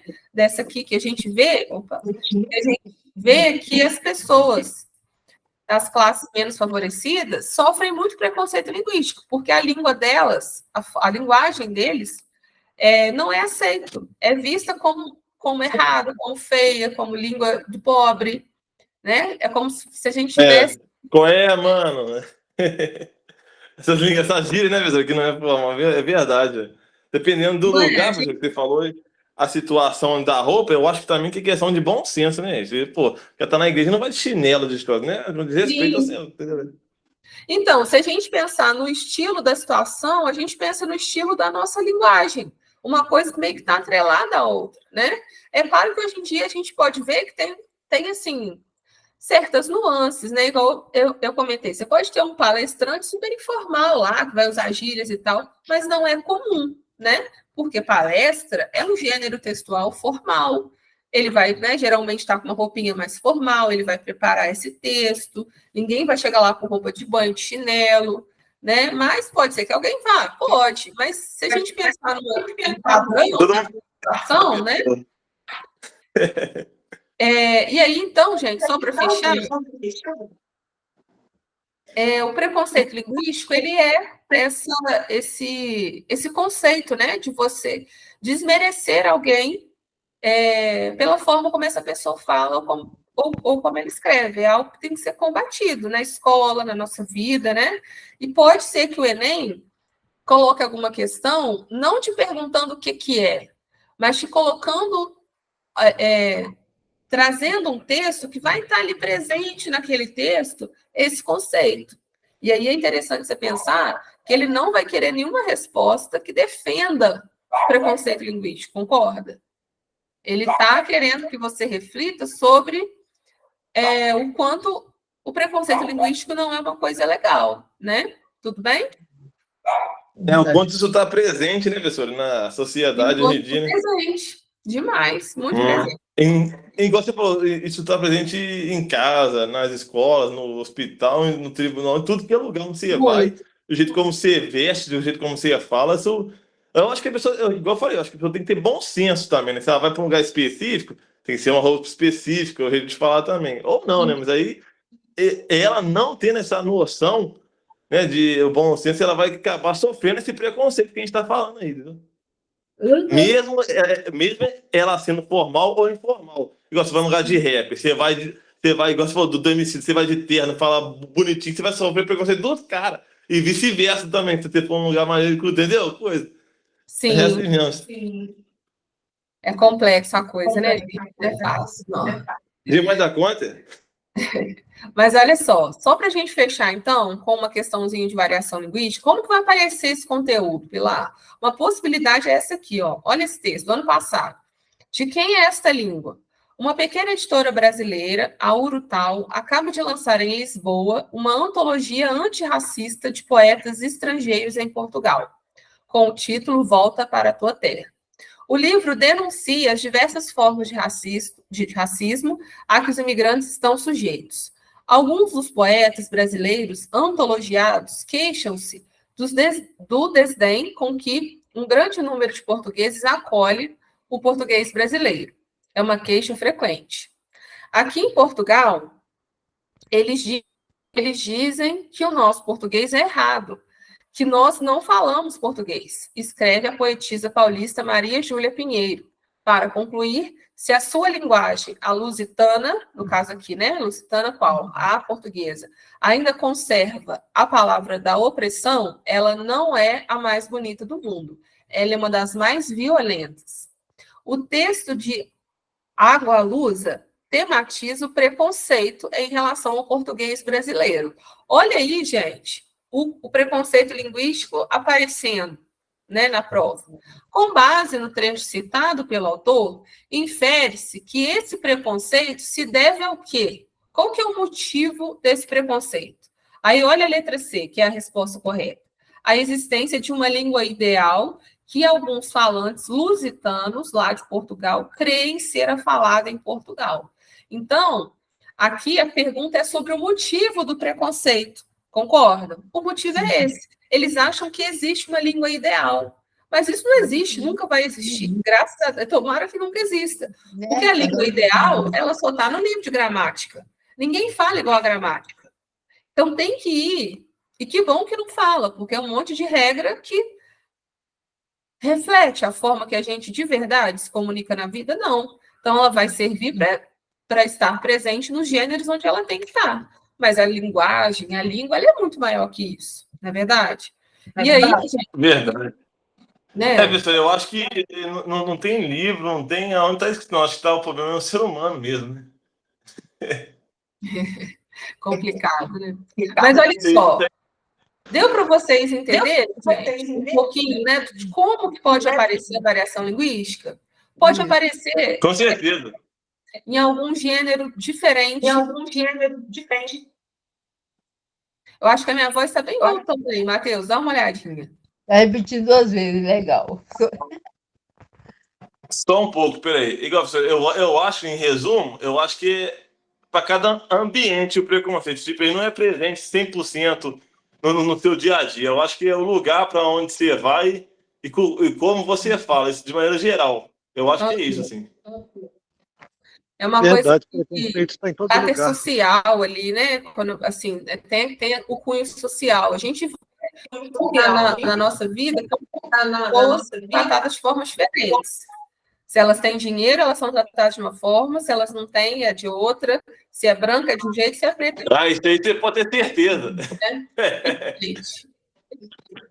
Você pode ter certeza. É um problema da nossa, né? Você Problema. vê que. Hein, pessoal? Você vê que até em abordagem policial, dependendo do carro, da cor da pessoa, ela é diferente na abordagem. A gente mesmo já sabe disso. Sim, com certeza. Felizmente, entendeu? Todo Mas mundo assim, falando a gente lá, não. tem uma música, né, do Rafa, Porão tem um pouco de navio negreiro. É isso, né? Preto para a polícia é sempre o bandido, né? Mas, enfim, eu espero que um dia a gente consiga viver num. A gente tem que ter essa esperança, né, de que as coisas vão mudar. Mas então, mas A gente vai resistindo, vai problema. lutando contra, né? Olha Mas só, o problema gente. não. Tá, vai, fala, senhor. É porque o problema da raça não é uma coisa específica, é um grupo como se dirige ao próximo, independente das diversidades que ele é. Eu acho que é muito mais complexo do que a gente pensa, né? Mas pode ir. Não vou entrar nessa não, que já vai entrar em outro assunto já. Tá bem, olha só, gente, eu não vou aqui me alongar nessa questão, só para a gente conseguir falar desse ponto aqui, tá? Que é o quê, gente? Contexto e imagem. Eu já vou mais direto para a questão, para a gente ganhar tempo, que já são 9, no meu aqui, 5, quase 9, né? Quase 9 horas. Só para a gente pensar que vai aparecer lá para vocês, muito provavelmente, texto com imagem, texto em forma de imagem. O que é isso? Vai aparecer gêneros textuais que tem texto escrito, mas tem uma imagem dentro desse gênero que precisa ser lida. É muito estranho quando a gente fala assim a princípio, né? Ler a imagem, porque a gente acha que a gente só lê texto escrito. Mas a imagem, ela tem uma mensagem que está sendo passada também, não tem? Se eu vejo uma placa de trânsito e eu não leio corretamente a placa, eu posso, como motorista ou como pedestre, causar um acidente, né? Então, ler a imagem é uma interpretação importantíssima, que muita gente tem dificuldade, porque às vezes ela não é óbvia da gente fazer. Então, olha só essa questão aqui. Ela é uma campanha publicitária e se eu bato... como que você sabe, Pilar, que o gênero textual é uma campanha publicitária? Porque eu consigo ver a fonte, vai ter sempre a fonte no finzinho do texto. De onde esse texto saiu? Professora, tipo o que tem nos tabacos hoje em dia, atrás, parar de fumar, essas coisas assim, é uma coisa ilustrativa? Sim. Isso. Ali a gente tem, sim, uma espécie de campanha, né, para que esse fumante, né, me parece que é uma lei, né, que o maço ali de cigarro, ele tem que ter aquela campanha, muitas vezes com imagens fortes, né, mas para chocar esse usuário a tentar largar, né, o vício, né. Ali a gente tem um gênero textual que tem imagem, exatamente. Se eu não leio a imagem, muitas vezes eu fico sem compreender ali muito bem. sem interpretar muito bem. Por que eu estou falando isso? Se aparecer lá no Enem um gênero textual que tenha imagem, tirinha, notícia, pode ser, né, que tem uma imagem, campanha publicitária, leia a imagem, porque às vezes a pergunta está focando na imagem. Saber ler uma imagem é muito importante, tá? Olha só essa aqui, gente. É uma campanha publicitária, de cara eu vejo mulheres de máscara, aí eu já, né, o nosso conhecimento de máscara, a gente já logo linka com a Covid, olha só, a defensoria não para, eu uso máscara, mas não me calo. Em tempos de isolamento social por conta da pandemia de Covid-19, a Defensoria Pública alerta para o aumento da violência contra a mulher. Não se cale, denuncie. Mulheres aqui, né, com semblante até mais triste, isso faz diferença? Faz toda a diferença. Faria sentido ter uma mulher rindo aqui? Não, porque não é um assunto feliz. Concordam comigo? Então, olha só, como tem aspectos da imagem que são importantes para eu compreender e entender esse gênero. O gênero é campanha publicitária, tem um objetivo específico e tem uma linguagem específica. Pode ilustrativa, né? Sim, a imagem faz toda a diferença. Professora, por isso que aquela expressão que uma foto, uma imagem vale mais que 1000 palavras, não está escrito, mas você está vendo como é que o comportamento da pessoa está, se ela está sendo agredida, se ela está sendo silenciada. Exato. É igual ter uma charginha aqui, assim, ó, que a gente fez na aula aqui, desse negócio de ilustração. Tava a foto de uma mulher assim, mas não tava com marca nem nada, não. Parece que tava um negócio na boca dela, acho que era negócio de privando, né, a liberdade de expressão dela. Você vai entender, não é possível. Olha só, então, veja como você precisou, Matheus, ler essa imagem para você entender o todo. Falar, eu saquei o que é. Se você não lê a imagem, você fica no meio do caminho da interpretação. Tem gênero textual que precisa de imagem, que não existe sem imagem. Né? Se a gente pensar folheto de mercado, tem lá o alimento lá todo colorido, a fruta toda bonita para te convencer a comprar aquela, né? Para entender a produção, para você consumir o produto. Verdade, né? Professora, até essas lojas de produto, de celular, de computador, de carro, o jeito como é posto nas prateleiras, aquilo lá é tudo pensado psiquiatriamente, entendeu? Para chamar a atenção do consumidor. Isso já é pesquisado. Entendeu? É interessante porque é para chamar a atenção do cara mesmo, que é aquele negócio do ilustrativo, do chamativo, como é que a jogada de marketing é muito forte para vender o produto, senão não vende. Perfeito, é isso, né, gente? E aí a gente, se o gênero está ali com imagem, dê atenção à imagem, que ela vai fazer diferença na sua resposta. Olha essa aqui, ó. Esse anúncio publicitário veiculado durante o contexto da pandemia de Covid-19 tem por finalidade. O que é finalidade? Qual que é o objetivo de uma campanha publicitária? Aí, olha a letra E. Incentivar o público feminino a denunciar crimes de violência contra a mulher durante o período de isolamento. Esse gênero, ele tem esse objetivo. Olha a pergunta. Uma pergunta que tem um gênero, como todas, né, vão aparecer algum gênero, e está perguntando especificamente o objetivo. Olha a letra A, gente, só para a gente descartar as outras e não confundir. Letra A, divulgar o canal telefônico de atendimento a casos de violência. É esse o objetivo? Entender, discar 180? Não, né? De divulgar o 180? Não. É mais do que isso, né? Informar sobre a atuação de uma entidade defensora da mulher vítima de violência? Também não está informando sobre algum órgão, algum grupo de mulheres. Está falando para a gente, né? É para que uma mulher que esteja vivendo essa situação ou conheça alguém, faça sua denúncia. É para isso que serve uma campanha, tá? Então, essa é a finalidade. Letra C, evidenciar o trabalho da Defensoria Pública. Também não, é outro objetivo.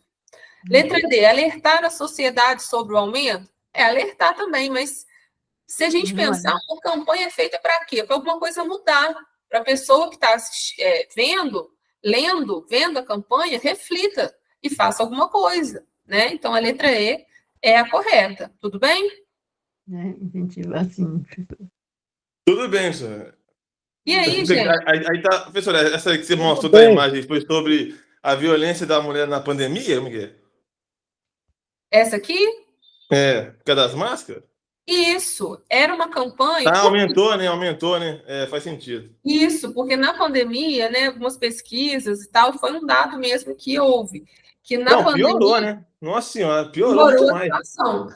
Então, os órgãos, né, de segurança pública, né, de questões dessas Aham. questões sociais, viram assim, olha, a gente precisa chegar nessas mulheres, vai ter que fazer trabalhos para que elas se sintam seguras para denunciar, né? Então, É porque assim, já tem normal, né? Já tem normal, mas o índice sobressaiu, as estatísticas sim, sobre, foi 200% a mais. Porque você não podia sair, o cara chegava, entendeu? Sob efeito excessivo de sim, álcool, droga, e descontava na família, isso é complicado, entendeu? sim, Mesmo trabalhando ou não, mas é por isso também que subiu, por causa desse isolamento social que mexeu muito com a gente, mentalmente e sim, fisicamente. sim, nossa, demais. Gente, e aí, eu aqui no meu são 9 horas, eu precisaria mais de uns minutinhos para fechar o último ponto. Aí eu não sei se é possível, o que vocês acham? Vocês querem que eu finalize aqui nesse ponto 4, mande material? Vocês gostariam que eu falasse? Porque eu não sei sobre o tempo, né? Eu sei que fica cansativo. O que você acha, Silmara? O que eu faço? Repete a pergunta. Tem aqui o último ponto para fechar, são 9h05. Aí, o que vocês preferem? Que eu, né, mande material ou que eu finalize aqui em alguns minutos? Porque é um ponto importante também do esquema de comunicação. Eu vou gastar aí uns 15 minutinhos. Vocês acham que dá?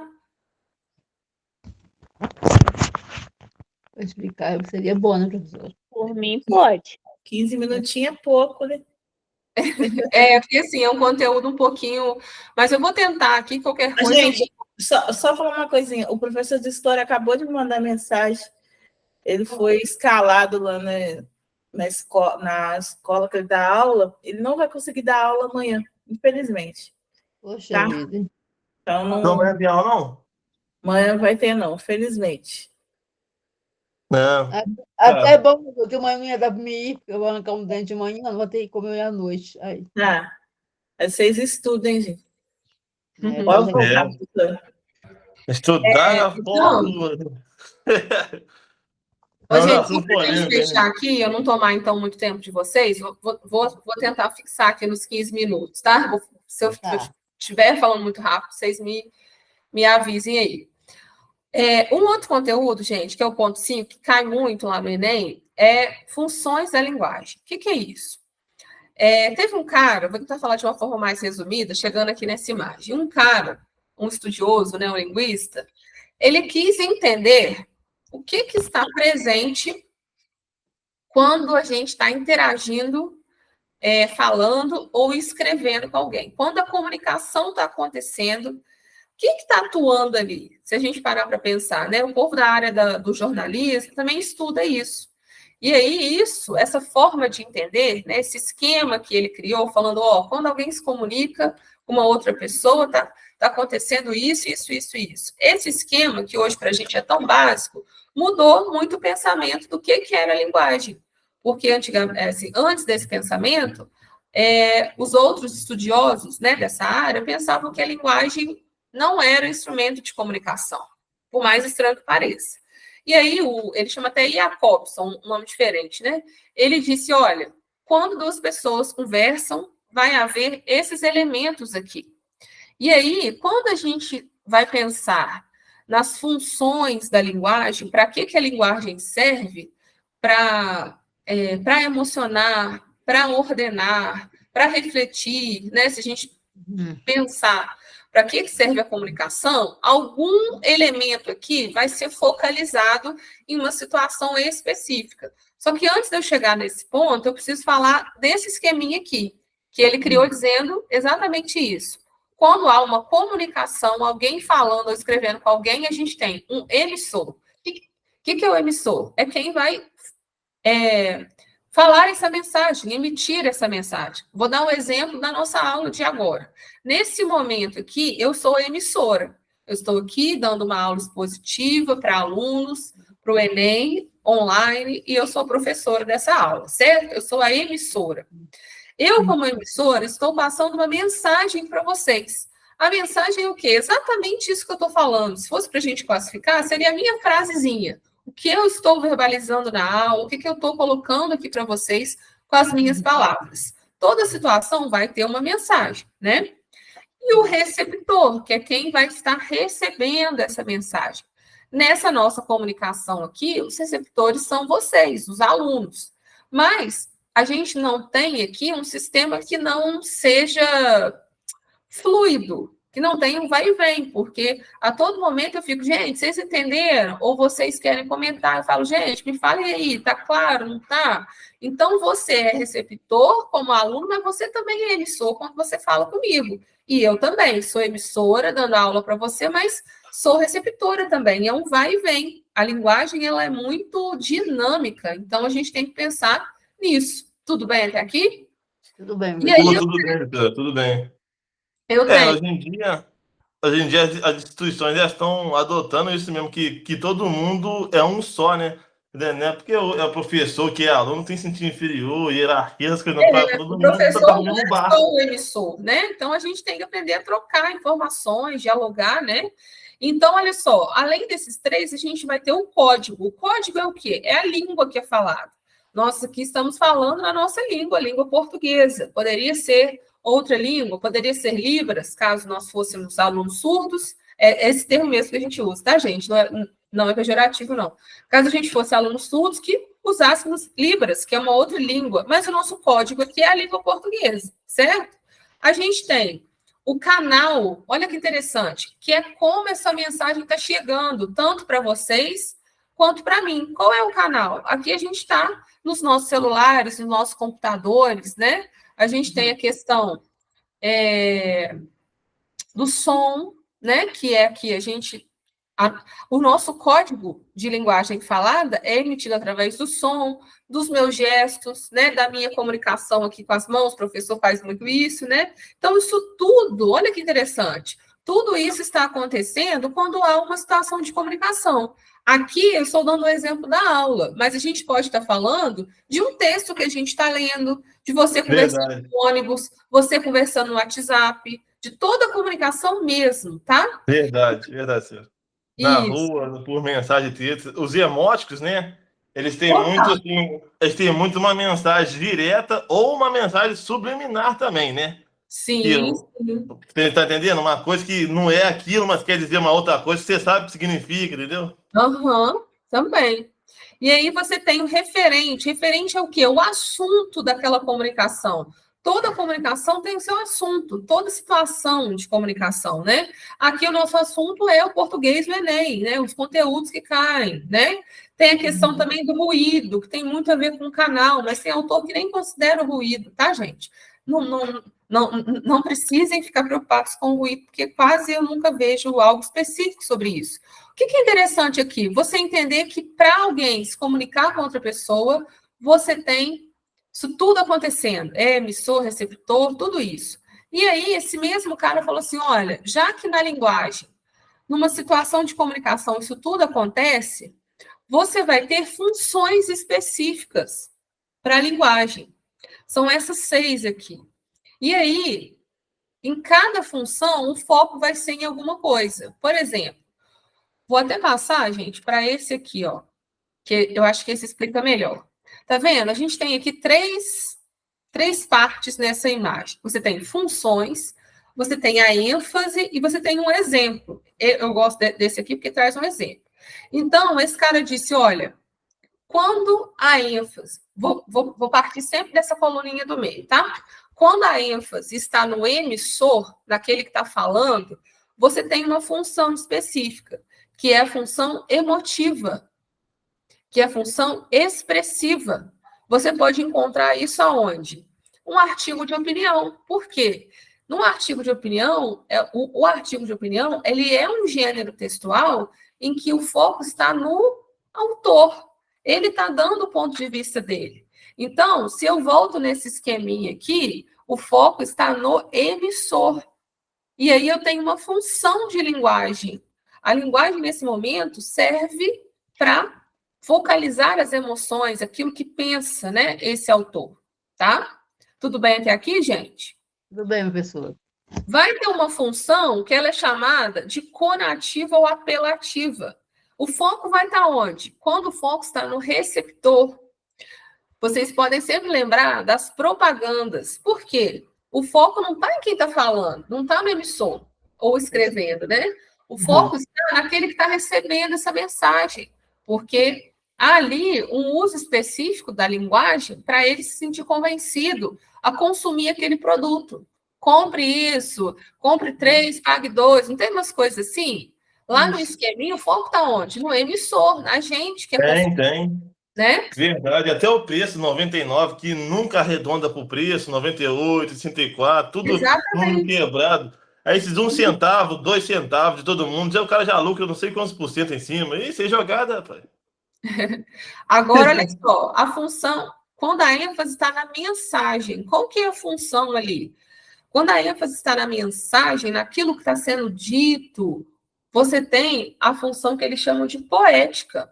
Qual o exemplo, Pilar? Um poema, que tem ali sua linguagem figurada, que tem, né, figuras de linguagem, música, poema, não vai ter foco no emissor, não vai ter foco no receptor, tem um foco na mensagem, naquilo que está sendo dito. Se a gente parar para pensar, olha quantas músicas que a gente escuta muitas vezes, que a gente gosta, faz a gente pensar, ou seja, o foco está na mensagem da música, tá? Verdade. É um meio do... Porque tem coisa que as emissoras públicas da televisão não vai passar, aí o cara se manifesta através da música, né? Para ele falar a verdade, né? Sim, as músicas sempre têm essa característica, né? Por mais duro que seja. Opa, peraí. Passei demais. Voltei. O código, gente, código é a língua que vai ser usada. Como exemplo de uma função, onde eu acho uma função que é chamada de metalinguística, que é a língua falando dela mesma. Um termo do dicionário. Se eu pensar um verbete de dicionário, tem uma função ali. Qual que é a função? A língua falando dela mesma. O foco está onde? No código. No código dessa língua. No nosso código sempre será a língua portuguesa. A não ser que você tenha um texto em inglês, em alemão, o código vai ser outro. Mas para nós, o código sempre vai ser língua portuguesa, tá? E aí, gente, o contexto, quando a ênfase está lá no contexto, ó, estou aqui na situação de comunicação, a ênfase está na mensagem. Eu tenho uma função que a gente chama de referencial. Toda comunicação, como eu falei, vai ter um assunto. E aí eu pensar nisso. Em qual gênero textual eu posso achar essa função? Numa notícia. Notícia não tem foco no emissor, no receptor. Tem foco no assunto. Ela está falando sobre alguma coisa. É o que é mais importante numa notícia. Certo? E aí, para a gente fechar, a gente tem um canal, que é por onde a mensagem chega, né? Que a gente diz que é a função fática. Quando a gente está no elevador, que a gente às vezes não tem assunto com quem está ali, que você fala bom dia, boa tarde, está quente, está frio. Aquele contato inicial que não tem ali nenhum fim objetivo. Quando você conversa no elevador ali com alguém, você não quer criar um diálogo, né? Na maioria das vezes, não. Você fala ali só o básico da vida, né? Essa tem uma função específica, que não está no emissor, não está no receptor, está no canal. Olha que interessante. Que é aquela coisa de você entender como que a mensagem é passada. Tudo bem, gente? Falei mais rapidinho, mas espero... Não, entendi, professor, entendi. Tranquilo? E aí, só para a gente fechar, eu trouxe aqui uma questãozinha que fala da função emotiva. Como que isso pode aparecer lá no Enem? Olha só, um poema, tá? Ó, a garganta é a gruta que guarda o sol. A garganta está entre a mente e o coração. Vem coisa de cima, vem coisa de baixo e, de repente, um nó. O que eu quero dizer? Às vezes, acontece um negócio esquisito. Quando eu quero falar, eu grito. Quando eu quero gritar, eu falo. O resultado, calo. É um poema. Se eu já vi que o gênero é poema, ou é música, eu tenho muito a questão da emoção daquele que está, né, do autor, do escritor ali, do poeta. Então, já é dito para mim que, nesse caso, a função, olha só, a função emotiva presente no poema cumpre o propósito desse eu lírico, desse autor, de quê? De expressar a dificuldade de comunicação. Como eu sei que é isso? Porque eu estou vendo que ele está falando que ele está usando o sentido figurado, né, gente? Não é sentido literal aqui, o sentido do dicionário. Quando ele fala para mim lá, garganta é a gruta que guarda o som. Garganta não é uma gruta, igual a gente tem lá em Bitpoca, Ouro Preto. Não é uma gruta física que guarda o som. Olha só, então, será que ele está com... Será que ele não consegue se expressar? Será que ele não consegue falar? Olha o sentido que ele está dando para o texto. Essa interpretação, ela só é possível porque eu estou seguindo aqui as pistas do meu texto, e é um texto que tem um sentido figurado. Eu não posso ler ao pé da letra, concordo? Senão eu não vou entender nada. Verdade. Tem música que a gente nem entende, tipo as músicas do Djavan, por quê? A função emotiva, ela está muito ali forte, ele usou muitas figuras de linguagem para dizer sobre o amor, né? Ele fala muito sobre o amor. E aí, nesse caso aqui, essa função emotiva serviu para ele expressar a dificuldade de comunicação, tá? Mas todo poema vai ter presente essa função emotiva, tá? Gente, falei muito. Vou fechar com vocês. Queria agradecer, mas queria falar para vocês, só que nesse finalzinho, queria agradecer novamente a Selmara por ter me chamado. Fiquei muito feliz de poder. Espero que eu tenha ajudado um pouquinho você. E dizer para vocês irem com tudo para o Enem, irem muito animados. A gente sabe, como a gente falou aqui, né, que é difícil, é muito conteúdo, é muita coisa, mas que a gente é capaz, né? E que vocês estão aí com aulas, né, uma sequência de aulas que dão possibilidades bacanas para vocês, né? Nessa reta final, acho interessante buscar simulados. Estou até para passar aqui um que eu tenho para Selmara. Gente, tem bichinhos aqui. Para Selmara, para vocês treinarem, né? Pensar nas questões emocionais que vocês tiveram ontem. E com tudo, gente, porque o Enem, ele te vence pelo cansaço. Ele não é uma prova, ele quer te vencer pelo cansaço, né? Mas ele não vai vencer. Ele é uma prova muito mais dessas estratégias que a gente tem que ter do que do domínio, de fato, dos conteúdos. Porque a prova, a gente sabe que ela é cansativa, mas ela não é impossível, né? Então, eu queria assim, que vocês fossem, né, animados e com tudo para essa prova. Espero que vocês tenham gostado da aula. Depois eu vou mandar. Eu sei que às vezes fica corrido, que é muita coisa, mas espero que eu tenha ajudado aí de alguma forma vocês. Professora, o Enem é maratona, né? Resistência, né? É uma prova de resistência. Por isso tem que 80% pensar... emocional. Sim. E o resto fazer. Nossa, gente, agora vai ter redação no primeiro dia, né? Redação em português, uma coisa que exige o raciocínio. Vai para o segundo domingo, segundo sábado, já vai tranquilo, né? Já mata o pior, assim, no início. Porque o nervosismo... E vocês né, tiveram aula de redação, agora de português, né?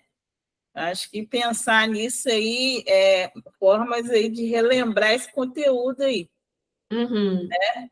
Amanhã eu vou colocar lá, como não vai ter aula de história, eu vou colocar um resumão, tá? Um vídeo de resumão de aula de história, e vocês assistam, porque faz a maior diferença na hora de marcar X. Às vezes você lembra de uma palavra, de alguma coisa, então amanhã não vai ter aula de história, mas eu vou colocar um resumo lá, com 30 resumos, né?